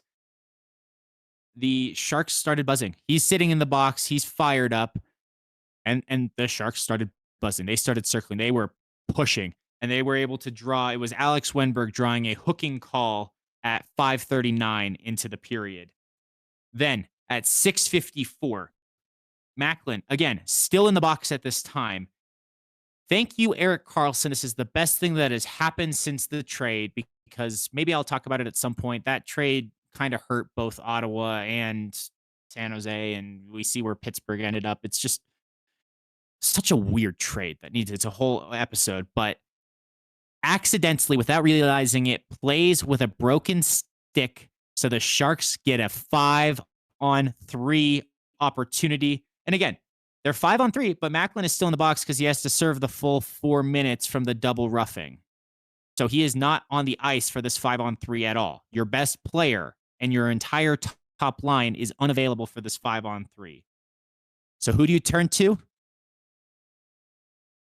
A certain John Klingberg we mentioned before, with another great snapshot, picking his corner once again, going bar down on the 5-on-3 to make it 5-2 with 12:27 remaining in regulation. Next, we got to skip forward a little bit. The Sharks kept circling. They got some more dangerous chances, but there's too many goals to talk about the chances in between. So we're going to skip ahead to when it was William Eklund skating, circling behind the net, sending it past cross ice to Wenberg on the back door, only for Wenberg to be denied by Artur Shilovs, who got across to make an incredible save. And then as the rebound goes to Gaudette, he drops on his belly as he was trying to get back up to make a second save, and the puck's still sitting there. So what are we going to do? What's going to happen here? Eklund, finally, having circled all the way around, starting on the left side, circling around to the right, putting the pass across, finds the puck in the middle, just loose in front, lifts it over Shilov to make it 5-3 with 5 minutes and 41 seconds remaining in this game. And of course, again, 5:41 remaining. Macklin's been back available for a while now, and he's been buzzing. He's been flying. Everybody was freaking flying everywhere out there. Like when I can make the horrible metaphor over and over about sharks circling, but if there was ever a time it was true and they sensed blood in the water, it was this game right here. Cycling, circling. Anytime the puck left the zone, it was right back in there. The Pens couldn't get through the neutral zone if they wanted to. You may have noticed, though, that I only just now mentioned Macklin Celebrini's name and the fact that I haven't said he's on the score sheet yet. Don't worry, though. We'll get to him in a moment. First, we have to mention how this miraculous comeback was not without a bit of luck as well. The Sharks, yes, they had the intensity, the emotion, the anger, the passion, the talent, the aggression, all of those things that you need to put on a dominant performance late in a game. But you also need luck too, because Brian Rust hit the empty net post, or he was trying to hit the empty net, hits the post dead on, and you just hear that ring out loud with less than 3 minutes remaining. Askarov had been pulled with 3:45 remaining because the Sharks were still trailing 5-3 here. They needed multiple. So if that goes in, if that's 2 inches to the left, that's the nail in the coffin. The comeback likely stops right there. Just being realistic. But no, the iron rang out, and the Sharks came storming right back up ice in transition, where MacLeod finally got his goal on the night, blasting a one-timer to make it 5-4 with 2:27 remaining. And it was at this point that Pittsburgh, I want to say it was at this point, Corey, please correct me if I'm wrong, if it actually happened after the last goal. I might get my wires crossed, but I'm pretty sure this is when Pittsburgh called their timeout to reset, and the Sharks were able to play it a short bit with Askarov back in net before pulling him once again when they got control of the offensive zone, get the extra skater out there. And of course, Will Smith is out. His twin brother, let's call him, or maybe it's his little brother, the superstar. I don't know, because he's technically younger than Will. MacLeod Celebrini's playing mad. Dad had to get in on it. So Tyler Toffoli, yes, he is Will's dad. He is MacLeod's dad. However you figure out the dynamics there, he's their dad, and we're all here for it. He scores the game-tying goal to force overtime, having picked up the loose puck in front off another rebound from another Celebrini blast from up high to tie this game at 5 as I'm here gripping my desk and like shaking it because of the energy I have even just talking about this right now. Man, that was still with over a minute left. There was a point where I was like, the Sharks are just going to win this in regulation too. And let's not get greedy. That didn't happen. But with a comeback like this, you knew there was absolutely no way that the Sharks were going to lose in overtime. You know that feeling, Corey. You've seen it. I have. And to be honest with you, if they had somehow blown it in overtime, everyone, I think even the Penguins fans watching would have been very disappointed. Well, they didn't blow it in overtime. And while they didn't score right away in overtime either, guess who it was? Names I've been talking about having great weeks. One of them a superstar. One of them's just been on a roll on this road trip. Corey, do you want to give those names? I know you know them. MacLeod Celebrini and John Klingberg? Yes, absolutely. And man, they got into the offensive zone in a 2-on-2 scenario against Sidney Crosby, and I'm blanking who else because I was just focused on Sidney Crosby. That's kind of the important one there. Yeah, it is the important one. And what's more important is that John Klingberg did one of the greatest hockey players of all time dirty with a slick yet casual and nonchalant deke on Sidney Crosby, Sid the Kid. It was the hockey equivalent of a nutmeg in soccer. Just whoop and starts driving the center of the ice.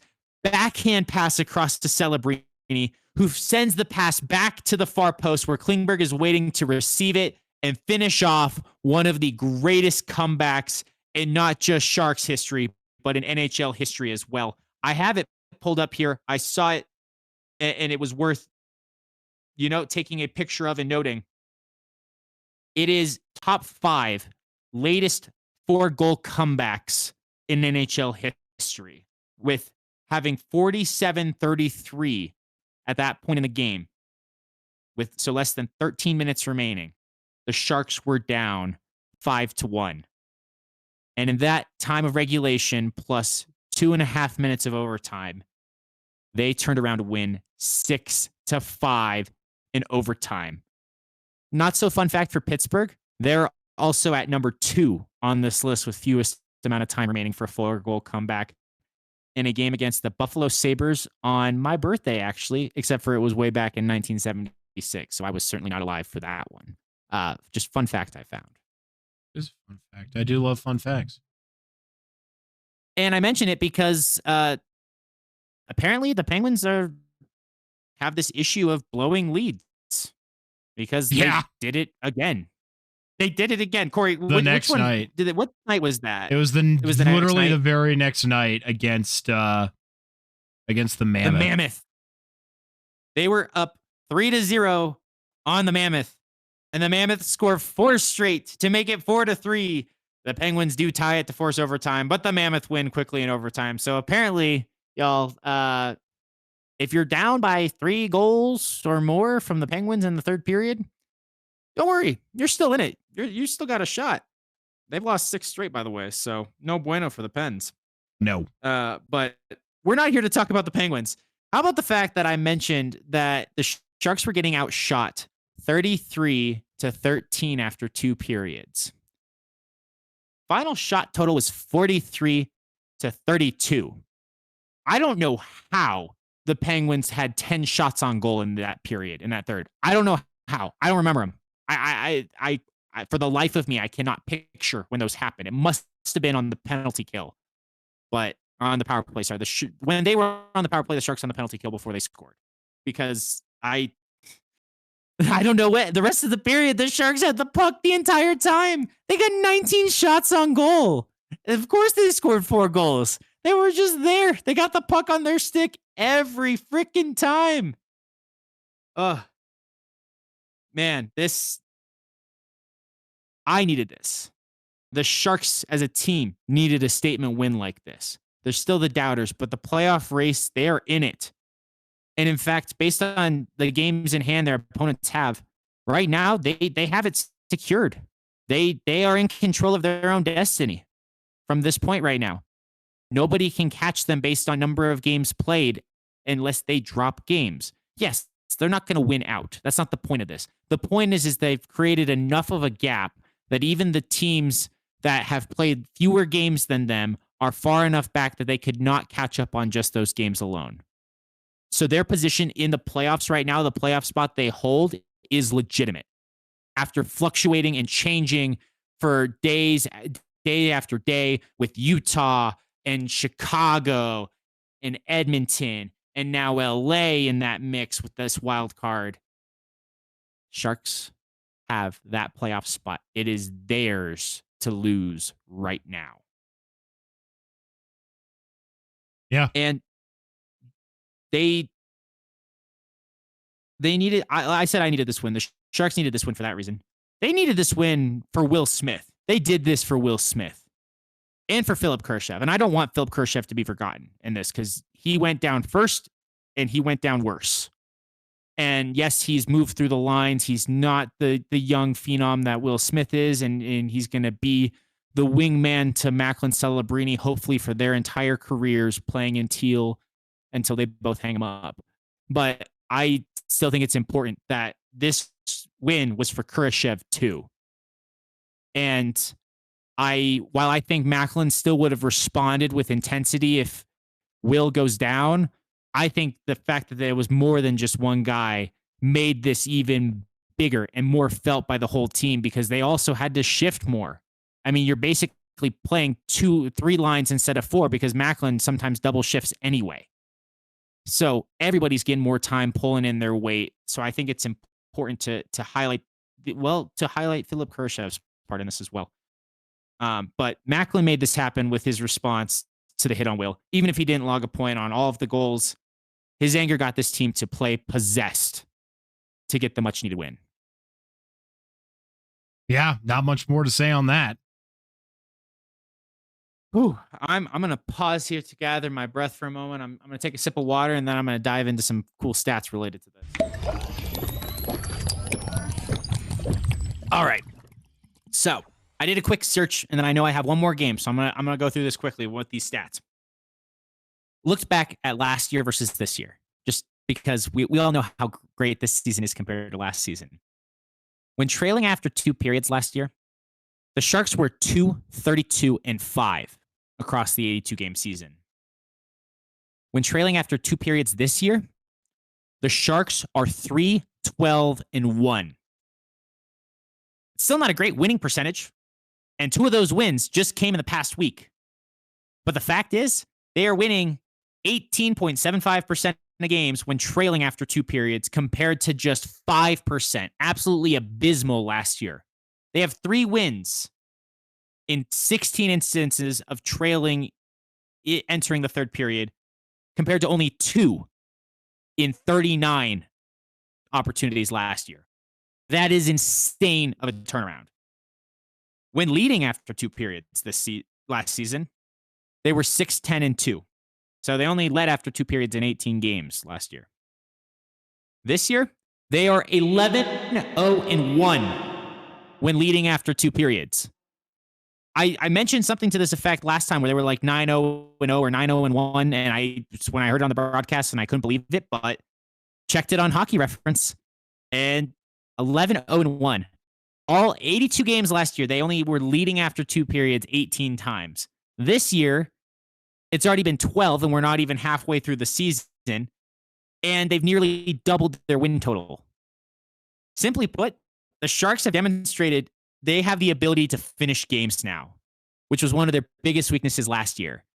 When we talk about comebacks or holding on to leads in the third period, that is the common thread, is being able to play in the third period and finish out a game. And Corey, we talked about that all the time last year. And so if you haven't heard it and you want to hear my suffering, go back and listen to it. But I'm happy those days are past. And just to add another little cherry on this cake of where they're also doing better, not only finishing games, but starting them. Because they are 12-4-2 when scoring the first goal this season. And 5-10-1 when not. Last year, the Sharks finished 17-12-7 when scoring first, and 3-38-5 when they did not score the first goal. 3-38-5 last year. That is awful. That was awful. So basically, if the Sharks did not score the first goal and did not lead after 2 periods, they had virtually zero chance of winning a game last year. This year, they're quite literally doing nearly double of these stats in all cases in half the time, based on just percentage. So really, really crazy, but really, really awesome. And I think that is also a great way to summarize and transition into the final game this week, which against the Calgary Flames, which went very differently. They did not need to come back in this one. Corey, I'll pause in case you wanted to jump in before I dive through this. Nothing to jump in. Keep it going. Cool. So the game against the Calgary Flames was on Tuesday, December 16th. Sharks picked up right where they left off against the Penguins, with Macklin Celebrini assisting John Klingberg on a goal yet again, just 62 seconds into the first period. Look at that. They scored first. And like one of our themes from last episode, this was a first goal for the Sharks yet again. I mentioned it briefly before, but that's the 5th straight game with a point for Klingberg. Also, an important note in this game, Igor Chernyshov, one of those high-end prospects, I believe he was taken with the first pick of the 2nd round a year or two ago, got his first career NHL start, was thrust onto the top line to play with Macklin Celebrini and Colin Graf in the absence of Will Smith and Philip Kurashev. Ethan Cardwell also got the call up from the Barracuda in this game to fill the extra spot voided by Kurashev, because Gaudette, I didn't mention it before, but Gaudette's been out a few games as well. So just something to note there, why there were an extra spot in the rotation that they needed to make 2 call-ups. And then moving right along, at exactly the 6-minute mark of the first period, the Sharks got a very favorable bounce off the boards, and it went right out in front to Barclay Goodrow, who scored on just the Sharks' 3rd shot of the game. I actually originally, when I first looked at it, thought it was they scored 2 goals on their first 2 shots of the game. There was a stat correction, so it was technically shot number 3. But just imagine how I would have said this if the Sharks scored 2 goals on their first 2 shots, because that's how it felt when I was watching. That's what it looked like when I was watching. So you can imagine how great I was feeling in the first period. Fun facts, the assists on the Goodrow goal went to Zach Ostapchuk and Vincent Iorio, which was actually for each of them their first point of the season for Team Teal. Zach, his first point with being elevated, right, and playing a lot more on that starting roster. And Vincent Iorio since that trade or not the trade, sorry, when he was claimed off waivers earlier in the season. Anyways, 2 goals on 3 shots is a much better start after being shut out by Calgary in their previous meeting that I don't want to talk anymore about. So moving along, Calgary did believe that this Gaudreau goal should have been called back or should have been an icing, but there is the slightest deflection around mid ice, and why a Stepchuk gets a assist on this is he did redirect it, so it was not an icing. So no controversy there, Flames fans. Otherwise, he would not have been credited the assist. So Sharks go up 2-0. But the Flames, they've actually been doing better recently. They seem to apparently not want Gavin McKenna, and I don't understand why. They would do that to themselves. But hey, their choice. And they were not content to trail the Sharks for longs. They actually scored a pair of goals of their own to tie up the score at 2 goals apiece with 5.5 remaining in the first. Second one was particularly frustrating because the Sharks, they were in on a 3-on-1 rush, and I think they passed it one too many times. And so they had multiple players down at behind the goal line by the end of that and were just way out of position, leading to an odd man rush for Calgary the other way. I got to say, it was a good save from Dustin Wolf. So maybe that extra drop pass was not a bad idea, and it set up a decent chance. But if you're out of position and you give up a goal in the process, I can't really think it was a good pass. Even if the idea, the process might be good, I still don't like it and don't think it was good. Because they were unable to defend the rush the other way. But this very eventful period did end on a positive note for the Sharks, with Barclay Goodrow scoring his second goal of the game, second goal of the period, with just 19 seconds remaining in the first. And on that play, Dellandrea had fed the puck from behind the net to Celebrini in front, who hit a shot hard at point blank range, and it just barely trickled through Dustin Wolf and was sitting there in the blue paint, just settled there. All Goodrow had to do was tap it home, right place, right time. So once again, the number 5 goals total scored in the Toronto game. 5 consecutive goals scored for Pittsburgh before 5 unanswered goals scored for San Jose. Now 5 goals combined in the first period of the game against Calgary. Weird thing how that works sometimes. Very. The second period, though, was much calmer, at least on the scoreboard anyway, because both teams did still have opportunities on offense, but were more interested and eager to engage in physical confrontations along the boards, which, hey, when you got the lead, I'm happy to play that way. The hits became chippier and more frequent as the teams expressed their mutual dislike for one another and renewed an old Pacific rivalry. But to summarize in a few words, the second period was a Revo kind of period, with the man himself landing multiple large hits. If you're going to muck it up and play physical and have a chippy period where there's not that many shots, sounds good to me. We got Ryan Reeves, so I'm always down to play that game. So really, I'm not going to waste too much more time in the second period because that tells you all you need to know. The Flames started the third period, though, with their hair on fire, knowing they needed to make a comeback of their own, shooting aggressively once more. In the first 5 minutes, Askarov might as well have been the only player on the ice because the Sharks could not seem to win any races to pucks or be in the right position defensively or really do anything right. They were just playing awful to start this third period. He was forced to single-handedly prevent the Flames from scoring to tie it up or even take the lead with the number of chances they had. But in case you haven't heard, in case I haven't said it enough or glazed the man endlessly, Celebrini is really, really good. Gets the puck on his stick in the offensive zone. Spins. Spinorama. Gets some space. Drive the net. Shoots it. Saved by Dustin Wolf. Bounces right back off of Macklin's knee as he's coming to a stop. So that pops the puck up over Wolf's shoulder and into the net. We're going to link this video in the description. It's magical. Oh, Corey, did you have something you want to say there? I thought I heard something. No, sir. Well, this one, I think the superstar play is the movement, the being on his skates, the edge work from Celebrini leading up to the goal. And because of the aggression and the driving the net, he got a good bounce that went his way. The bounce, the way the puck went in, it's just a bad bounce for Calgary. Let's be real. But everything that preceded it and made it a possibility is Celebrini being in just superstar mode.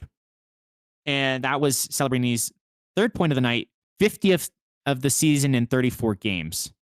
Only players with 50 points sooner in a season are Crosby and Gretzky. So just another Gretzky comparison stat for him. But still, absolutely bonkers to watch that combination of his superstar talent and the chaotic series of ricochets in a single play. Also, found this out just today. After the game, there was a stat sheet correction which credited Igor Chernyshov with an assist on the goal, giving the rookie his first NHL point in his NHL debut. Congratulations to Igor Chernyshov, everyone. Join me in clapping as I'm doing here right now. And not long after, the Sharks kept on going. They were trying to pour it on. Wolf had to make another great save on Macleod's dad to Foley on a breakaway. And suddenly, the game began being played at a frantic pace. Calgary's desperation for a goal was palpable. Patches of ice were opening everywhere you could want it. A moment of note, at 10:22 remaining in the third, Barclay Goodrow won the race to a puck to prevent a Sharks icing and drew a tripping call for it in the corner from lazy play from the defender, who was not happy about the call, but Barclay Goodrow, he won the race. Perfect example of how an effort play tilting the ice from what would have been a face-off in the Sharks' own zone to instead being a power play opportunity that, if nothing else, burned clock. And even though the Sharks' power play was unsuccessful, it didn't matter because they were able to get the momentum, slow down that Calgary charge, and Tyler Toffoli finally got a much-deserved goal after multiple great chances on the night. It was his 5th shot on goal, I believe, and his 300th career NHL goal off the assist from William Eklund. So all the milestones happening. It was Skinner's 1100th game this week. It was Orlov's 900th game. Toffoli's 300th goal. Just a crazy week all around for the Sharks. So please forgive me for taking so long in the tank tonight. I promise I'm almost done. Eklund had gotten the puck on the offensive zone draw, went around the net for a wraparound that, and then passed it across to Toffoli at the far post. Calgary did, however, keep themselves in this game, getting a quick response goal 38 seconds later to keep the score at 5-3, just a 2-goal deficit.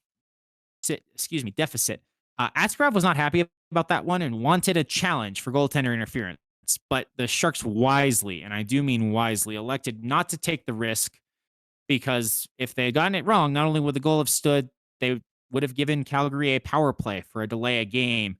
And I honestly think Askarov was being very aggressive at the very tippy top of his blue paint. So if it was challenged and I was a ref, I honestly wouldn't have called it goaltender interference, even though it's my team, just being honest. Not so fun fact. All 3 Calgary goals were scored on the rush, which is as much a strength for the Flames this year as it is a weakness for the Sharks. So third period play is better. Starting games is better. This is the new target for the Sharks, is to work on not giving up rush chances or doing a better job at getting back to defend them. That's the new objective, learning lesson of the week for the Sharks. But to finish out the game, Celebrini did give the Sharks an empty net finish for his 4th point of the night, 2 goals, 2 assists to make the final score 6-3, with also an assist from Barclay Goodrow. So he got 3 points on the night.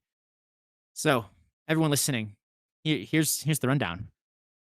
After all these games, 3 straight wins, Sharks officially have 17 wins in 34 games played this year. To put that in perspective, similar to before, a full 82 game season for each of the last 3 years, they had 22, 19, and 20 wins respectively. They have 17 wins in 34 games played.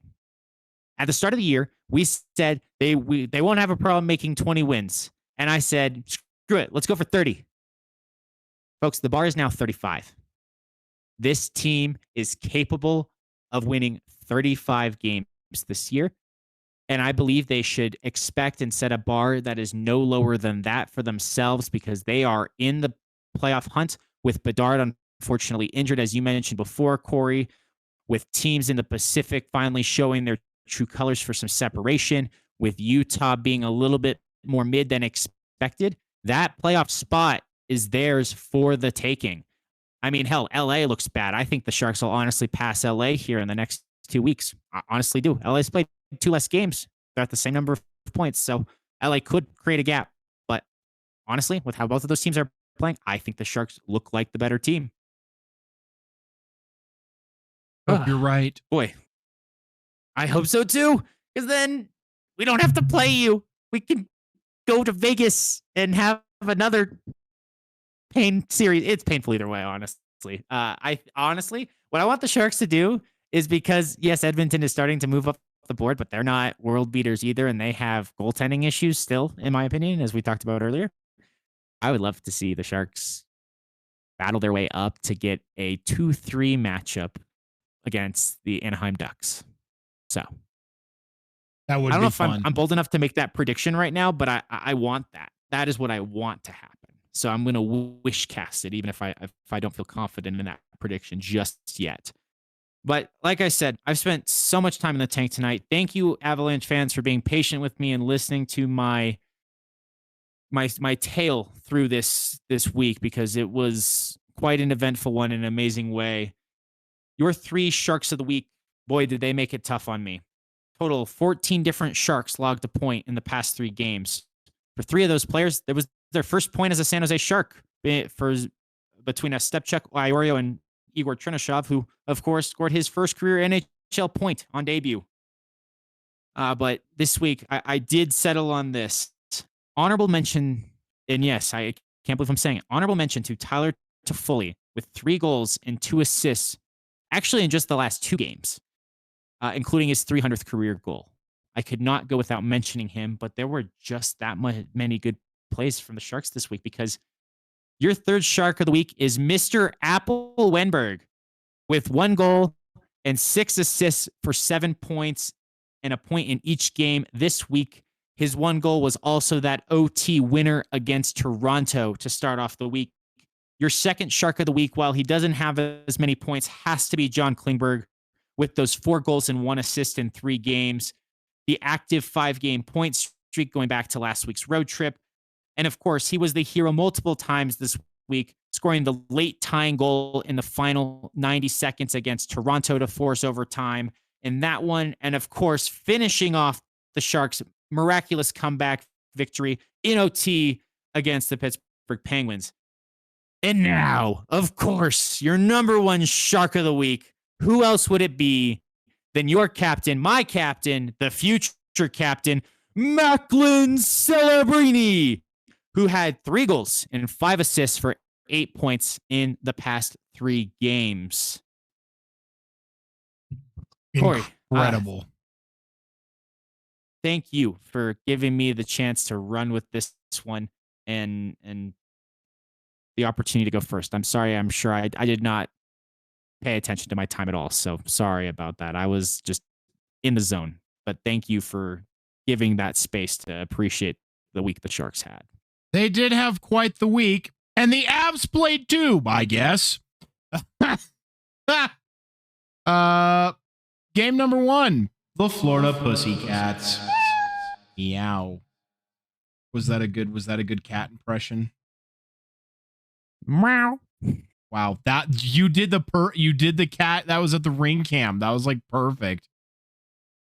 I actually used to do that, and I would talk to my cat before, so I might be a little crazy if you didn't already figure that out. He speaks cat, everyone. He's insane.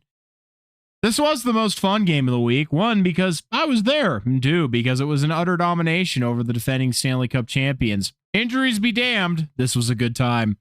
Regardless of the score, the Panthers' relentless forecheck was still on display, and I can understand now, after seeing it in person, why it has worked so effectively these past few years. They crush their opponents and can force turnovers anywhere on the ice and create scoring chances from seemingly nothing. It can sometimes feel like a high-risk, high-reward style of play, but the Panthers have it mastered.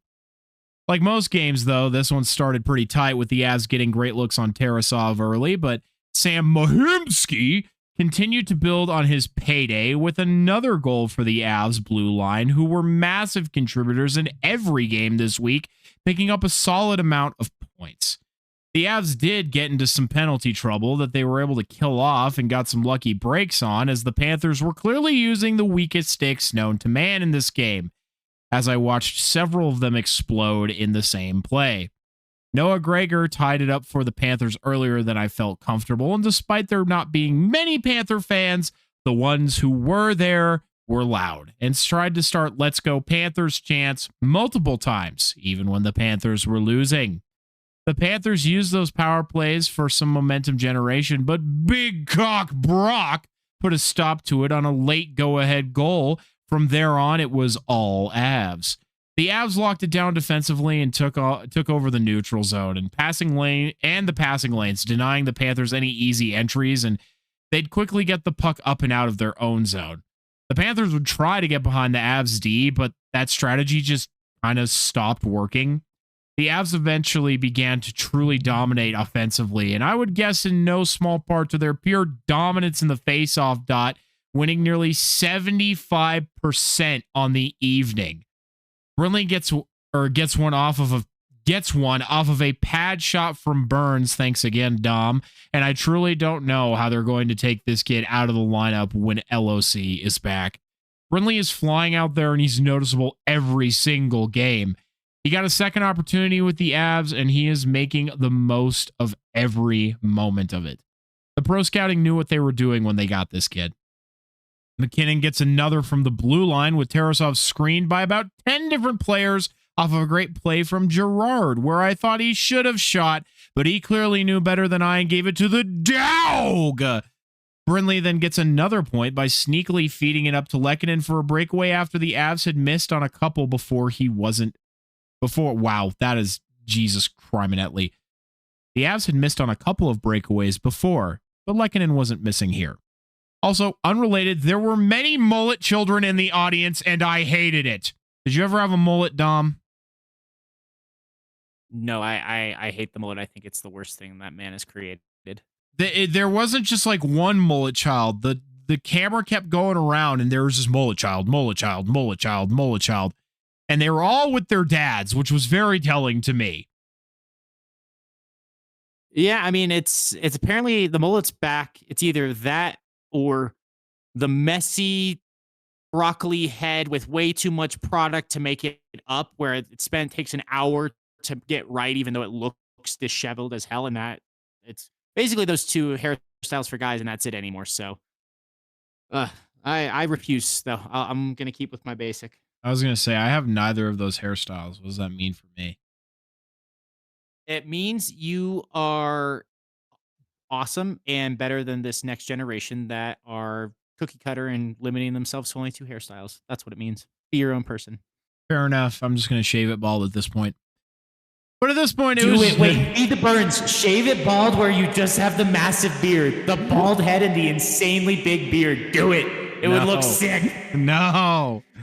At this point, it was just on the Avs to finish the job. They came out in the third with some monster sustained zone pressure on the defending champs.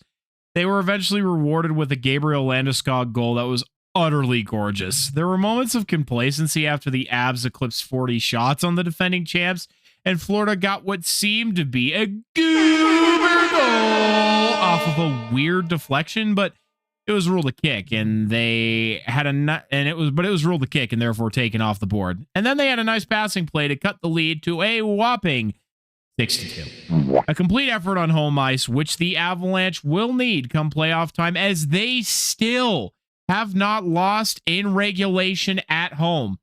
People are somehow still questioning if the Avs can keep this pace up, and people are coming up with excuses on why the Avs are doing so well. There are none. This team is simply that good. This team is incredible. They are in a league of their own. And going back to what you said about Brindley, you mentioned at the top how in their cup-winning season, being able to healthy scratch a 60-plus point scorer, I feel like there's going to be something to that effect with Brindley and LOC, or they're going to find a way to play them both on the same line at the same time. I think they're better on the same line at the same time. So we'll see what kind of ends up unfolding here as we go along. I will be interested to see who the Avs seek to pick up, because they're gonna go out and get something for somebody. So we'll see.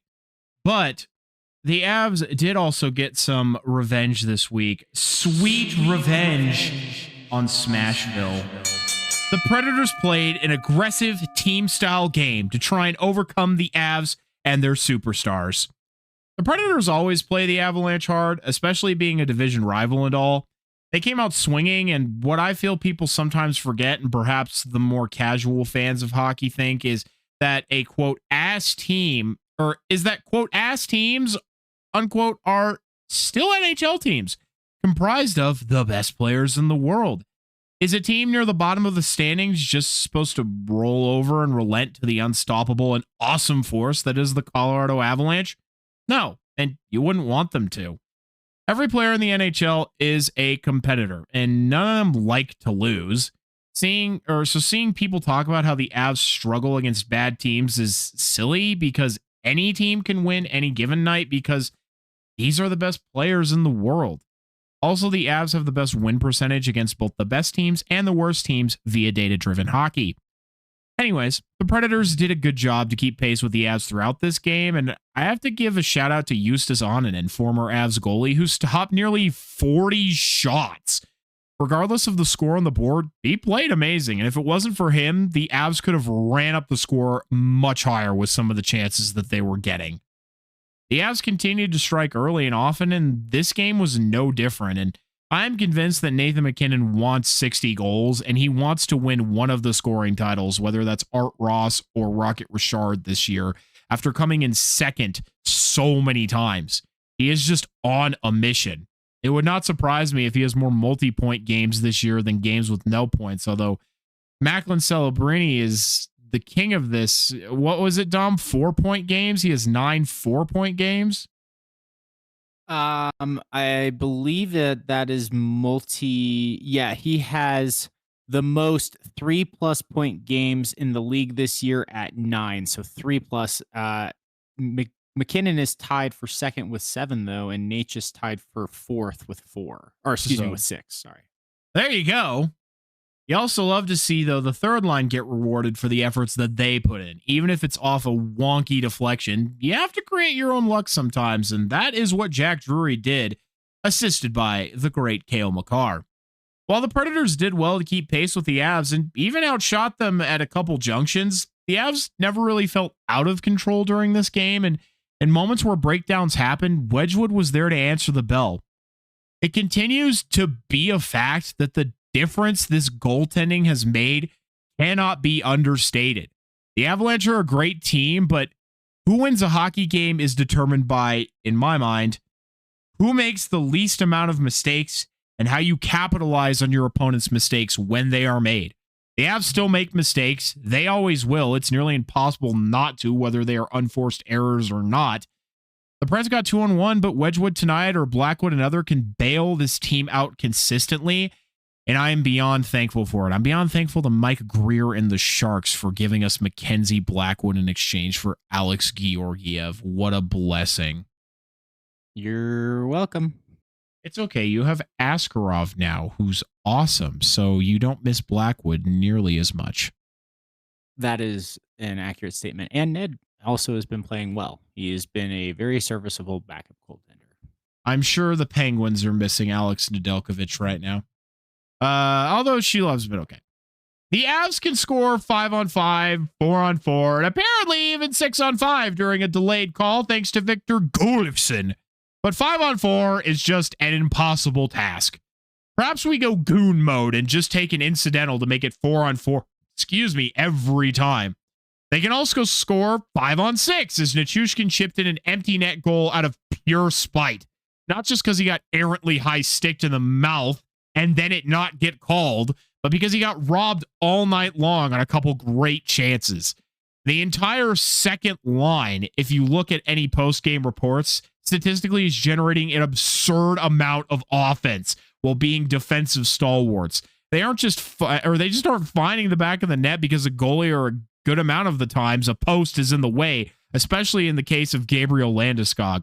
but Nelson, Nichushkin, and Landeskog have been finding their form here in late November and throughout December, becoming a great force to have deployed on the ice.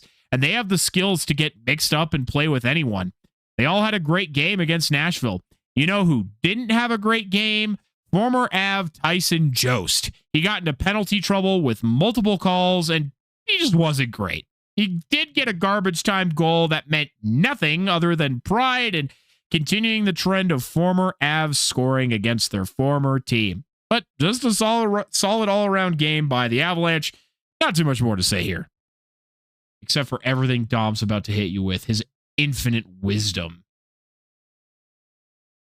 Oh, I mean, what more is there to be said? And I've also heard myself talk a lot this evening, so maybe my wisdom wants to put itself in a timeout. But always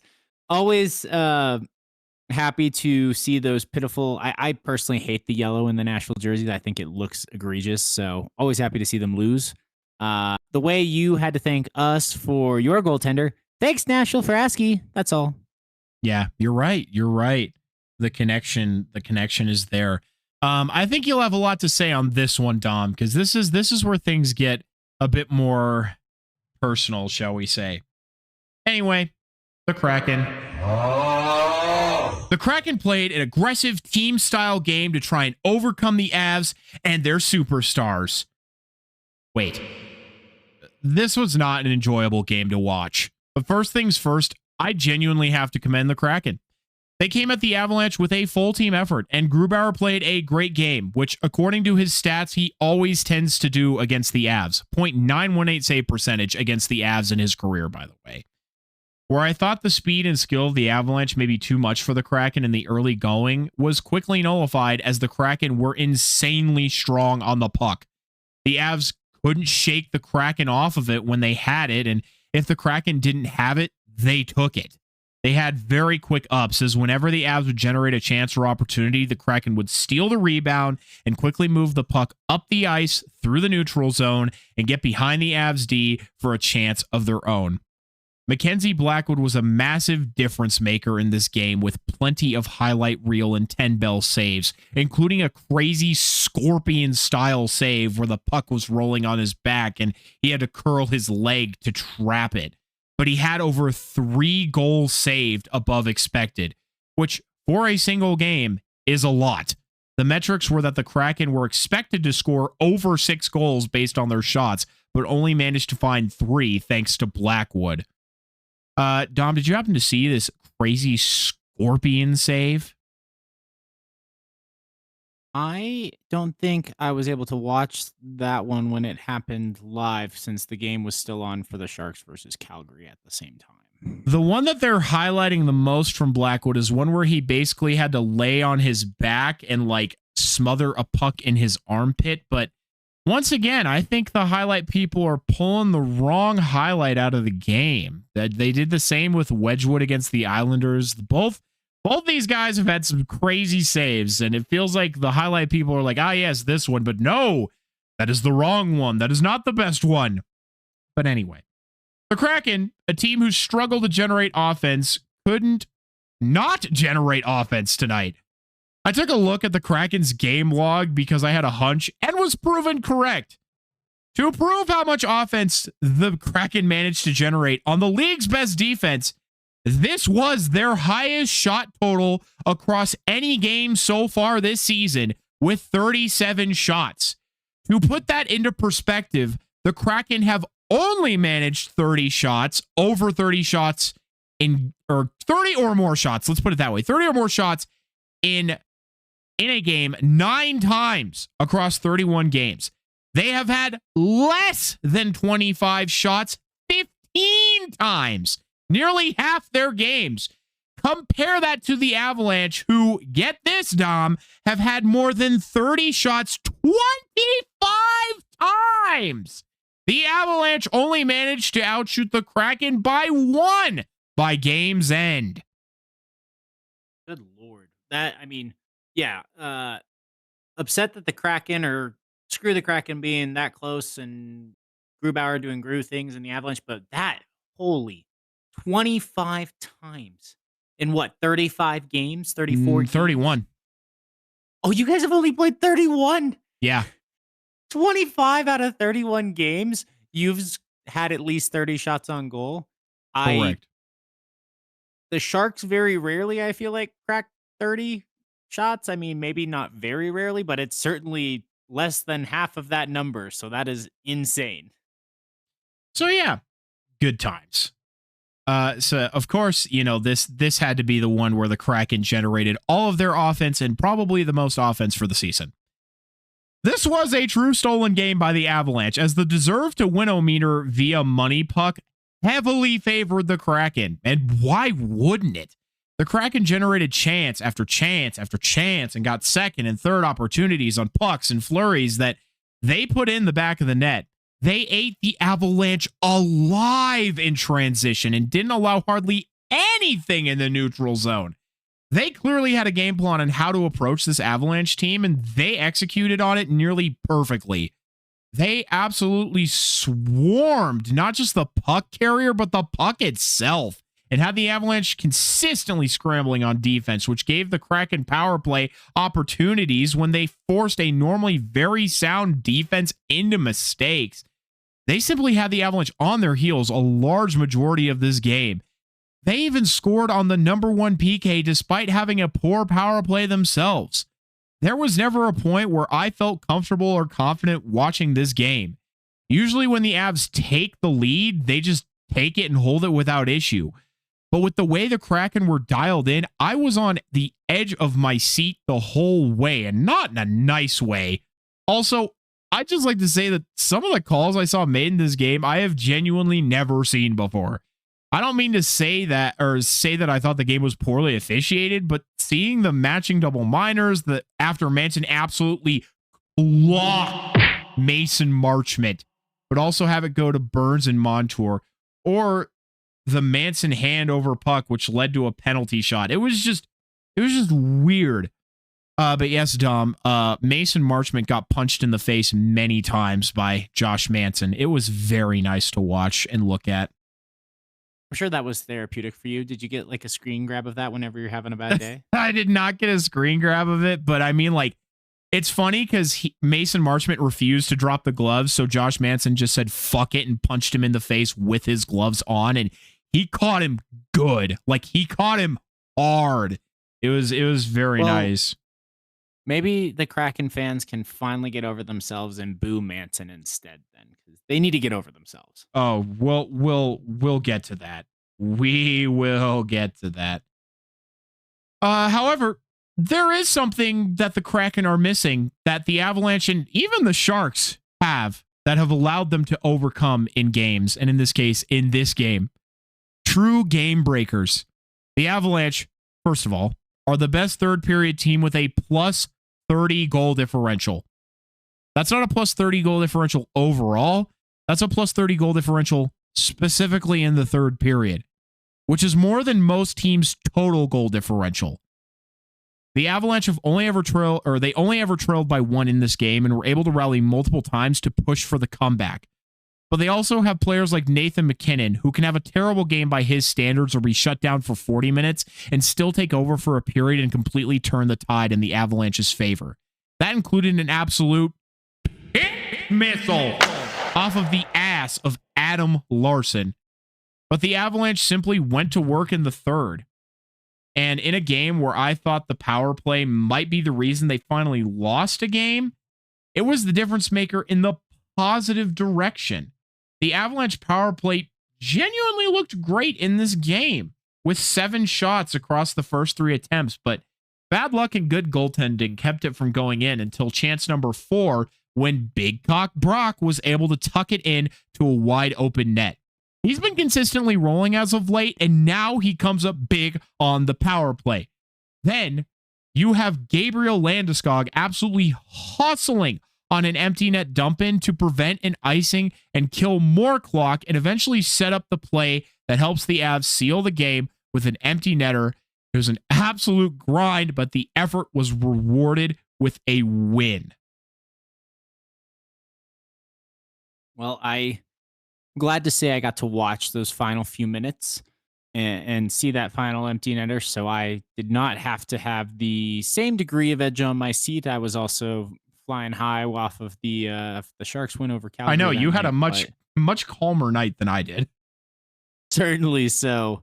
But I what I saw in that third period, and at least for the late part of the game, I thought they were playing really well. I thought Landeskog in particular, not just with that empty net dump in, but with his physicality, just making it hard for Seattle to get into a position to pull a goaltender, making it hard for zone entries. Just the physicality there, that leadership, the hits he was laying on people. I think that was crucial to see what you don't always in a league where everyone cares about goals and points scored, and you've got McKinnon who's just leading the league, right?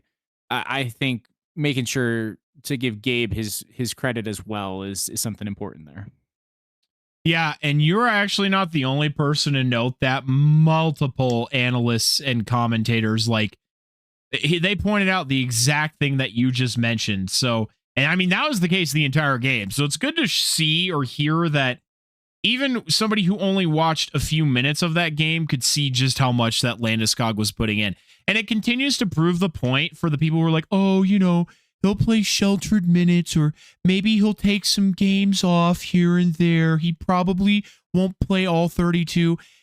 Anybody who still continues to make assumptions on Gabe Landeskog and his health clearly still do not know what the fuck you are talking about.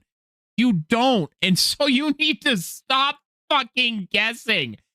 Landeskog is back and he's contributing in every possible way, whether that's on the score sheet, whether that's off the puck, whether that's through his captainly duties. That is one of the biggest reasons why this team is doing so well, why they can win when they shouldn't. It truly cannot be understated just how valuable Gabe Landeskog is. And again, to Tom's point, he watched the game for 5-10 minutes and he still saw the impact Gabe Landeskog had on the ice. So stop assuming things about Gabe Landeskog. The man is an absolute Viking. What are you talking about? A Viking and a captain. He's going to battle it out until they have to drag him off the ice on a stretcher, and he'll take less money to do it. He's got that same grit as, I mean, some of the most physical players in the league out there. I mean, you think about the comparisons, and I'm not trying to hurt you here, brother, but you think of Jamie Benn. I knew you were going to say that. I hate you. Plays for that. Yeah. Put aside the fact that he plays for Dallas and he's a dirty player. The grit, the willingness to just go out there and do what your team needs, to give them energy, to take less money. The positive factors, the few items we could compliment about Jamie Benn are the core, some of the best traits about Gabe. And then he has so much more even on top of that. So I try to bring it up in a good way, not in a harmful one, but he is this team.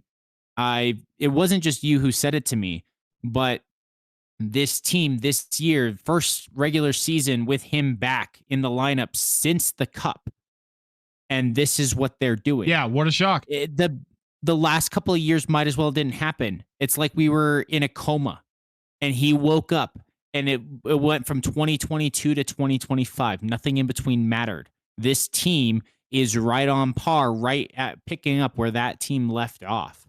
And it makes sense. He is that tone setter. He is that presence in the locker room, that presence on the ice, as we're talking about here, that relieves pressure from his teammates and also provides inspiration to them.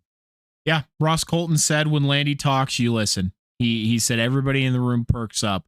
And that's what's funny. Ross Colton wasn't with them when they won the Cup. He was against them, actually. So he actually hasn't experienced any Landeskog leadership. And yet Landeskog can come in a room full of a lot of guys who have never played with him or, you know, got to experience his captaincy and command that kind of respect. So it's like so many people will point to a lot of different things as to why the Avalanche are doing so well. And I mean, all those things are true, but I think Landeskog is secretly the biggest one, really. Agreed. Last point on this game, and I won't dwell on it for too long. Kraken fans rage bait me simply through their existence. And Kraken fans are mean. Exceptionally so. There are a lot of Avs fans at the Seattle game. Way to show out, everyone, by the way. But I hope you were all treated well and you treated others with kindness all the same. Now, I'm not saying every Avs fan is a can of peaches either, especially on social media, but there were Kraken fans going beyond just the eye-rolling booing of Cale Makar. Let me tell you something. I fucking learned that so many new Kraken fans don't even fucking know why they boo Cale Makar. They just do it. Are you fucking serious? You can ask any Avs fan why we boo Matt Duchene. There is a lore and story that every fucking Avs fans know. And you boo Cale Makar, first of all, for a stupid fucking reason. Especially because, one, Jordan Eberle broke Andrew Cogliano's neck in retaliation, and then LOC and Eberle dropped the gloves the next season, and the beef was settled, and yet you're still fucking out here booing the best defenseman in the league. Sure, bro. But a lot of you don't even know why you're fucking doing it? Fuck off. There were also... Well, and he doesn't... Go ahead. He doesn't have a history of that dirty behavior. No! It was one not perfect moment. It was not his best hit. But he goes out there, he plays the right way. For all of these other games, he is a top player in the league who is respected by players across the league. You'd think the fans would know well enough to know if the players respect him that they don't need to go out there and disrespect him.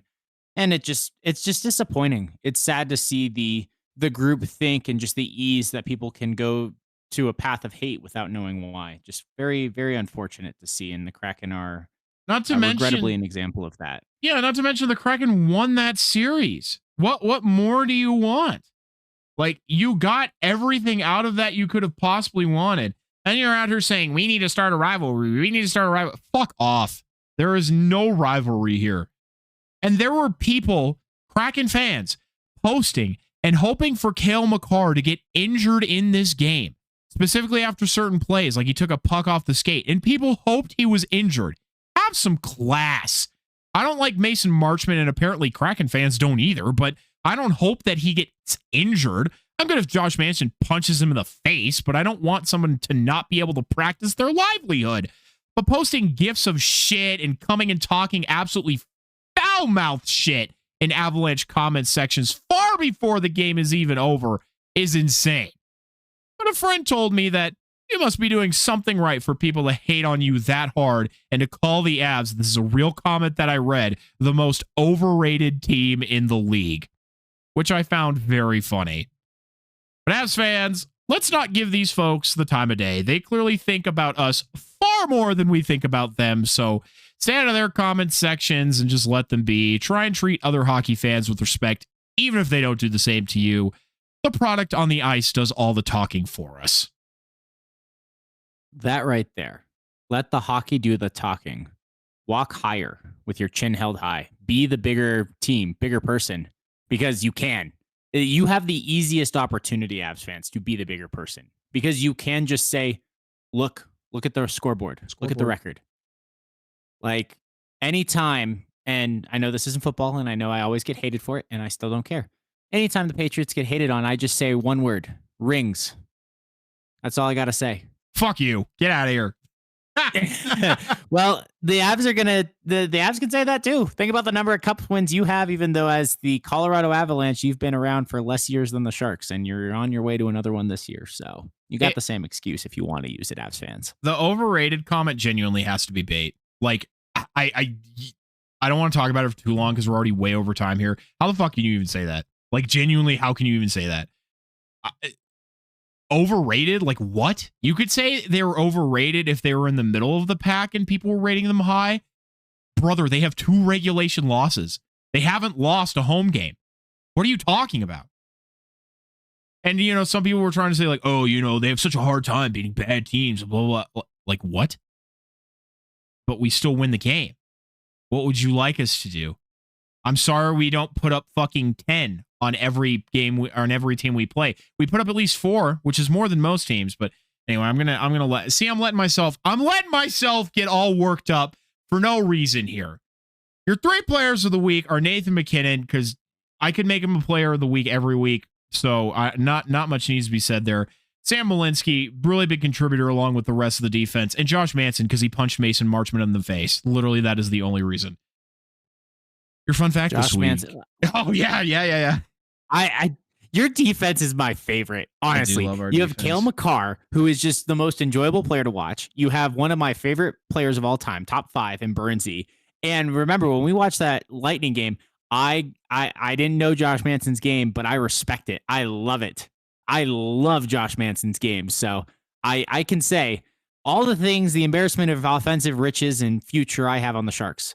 I must admit that I am more than a tiny bit jealous of the defensive core that you have built up, Avalanche team and fans. That it's beauty. It really is beautiful out there. So great first start of the week for you.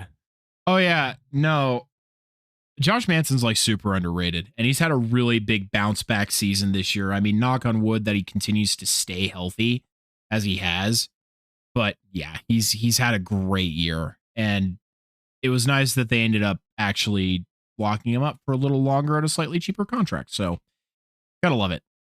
But this week's fun fact, everybody, is brought to you by Dom from the Tank, because my brain is full. So he's gonna help us out by telling us even more exciting things that we don't already know. You've been hitting us with some crazy stats this week, so I'm excited. Well, with all of the crazy shark stats and all the little fun facts buried in there, I knew I was probably going to go over on time. So sorry for all of you in that one after the fact. So I went simple. We had this one a little while ago, and thinking about team records, we've talked about which team has the most regular season wins and how the Avalanche could be chasing down Boston's 65-win regular season in the 80-plus game played in 2022-23 season. But it made me think, and also thinking to the Sharks' own woes, what is the fewest number of wins in a season with at least 80 games played? Oh, that's funny, because I was like, is he going to do the same fact that I did with fewest number of losses? No, he's got us with the fewest number of wins. And that, what do we call it? What is the opposite of an honor? The opposite of what? Like an honor. Like, what's the opposite of being honored? Disgraced? Disgraced, yes. This team with the number 1 ranking disgrace in NHL history from all teams with at least 80 games played in the season goes to the 1974-75 Washington Capitals with 8 wins in 80 games for 21 total points on the season. The rest of the top 5 is rounded out by the Winnipeg Jets of it says the 1979 version of the Winnipeg Jets, because obviously the modern Winnipeg Jets are transferred from the Atlanta Thrashers. But they had 9 wins in the 80-81 season. The Ottawa Senators of 92-93 had 10 wins, and the Washington Capitals of 75-76. So the following year, they improved barely to get to 11 wins. And the Sharks' inaugural season of 92-93, they also had 11 wins in 84 games for the Sharks. So there is your fun fact about the teams that just couldn't seem to get wins. Fun fact is that the Sharks of a couple years past were in danger of breaking that record, so thankfully they didn't. And thankfully, they're not even in the top 5. So, yay, that's a success in its own way. Truly. An additional part of that fun fact is when they finally did get their first win of the season, they took a garbage can in their locker room and paraded it around like the Stanley Cup. I forgot about that. That was so funny. Thank you for reminding me. So, yes. Everybody, for next week, we are undecided if we are doing an episode. I think we will release the little kind of power rankings special because that's always fun and it's timely around Christmas. But in terms of a full-length episode, just due to timing next week, because Christmas, holy shit, is in a week. Christmas Eve next Wednesday. We'll probably take a Christmas break. We'll probably give you a nice Christmas break, and we'll come back to you actually on New Year's Day. How exciting would that be? You ring in the new year with some Captain Avalanche fan cast. So we'll have a lot, obviously, to talk about that day, but we'll make our decision. So if there is an episode next week, don't be surprised, but also don't be surprised if there perhaps is not a full-length episode next week. But to be determined, everyone. But anyways, the clock is counting down to the final horn. We really appreciate you taking the time to listen to this episode of the Captain Avalanche Fancast. If you have something you want to know about the Avalanche Sharks or just hockey in general, reach out to us on our socials or email and we'll be happy to try and answer it. The best thing you can do if you like what we're doing here is to follow us on whatever platform you're using and to share this podcast everywhere you can with everyone you can. I'm Captain Avalanche Corey. And I'm Dom from the Tank. Check out our new episodes every Thursday. Thanks, everyone.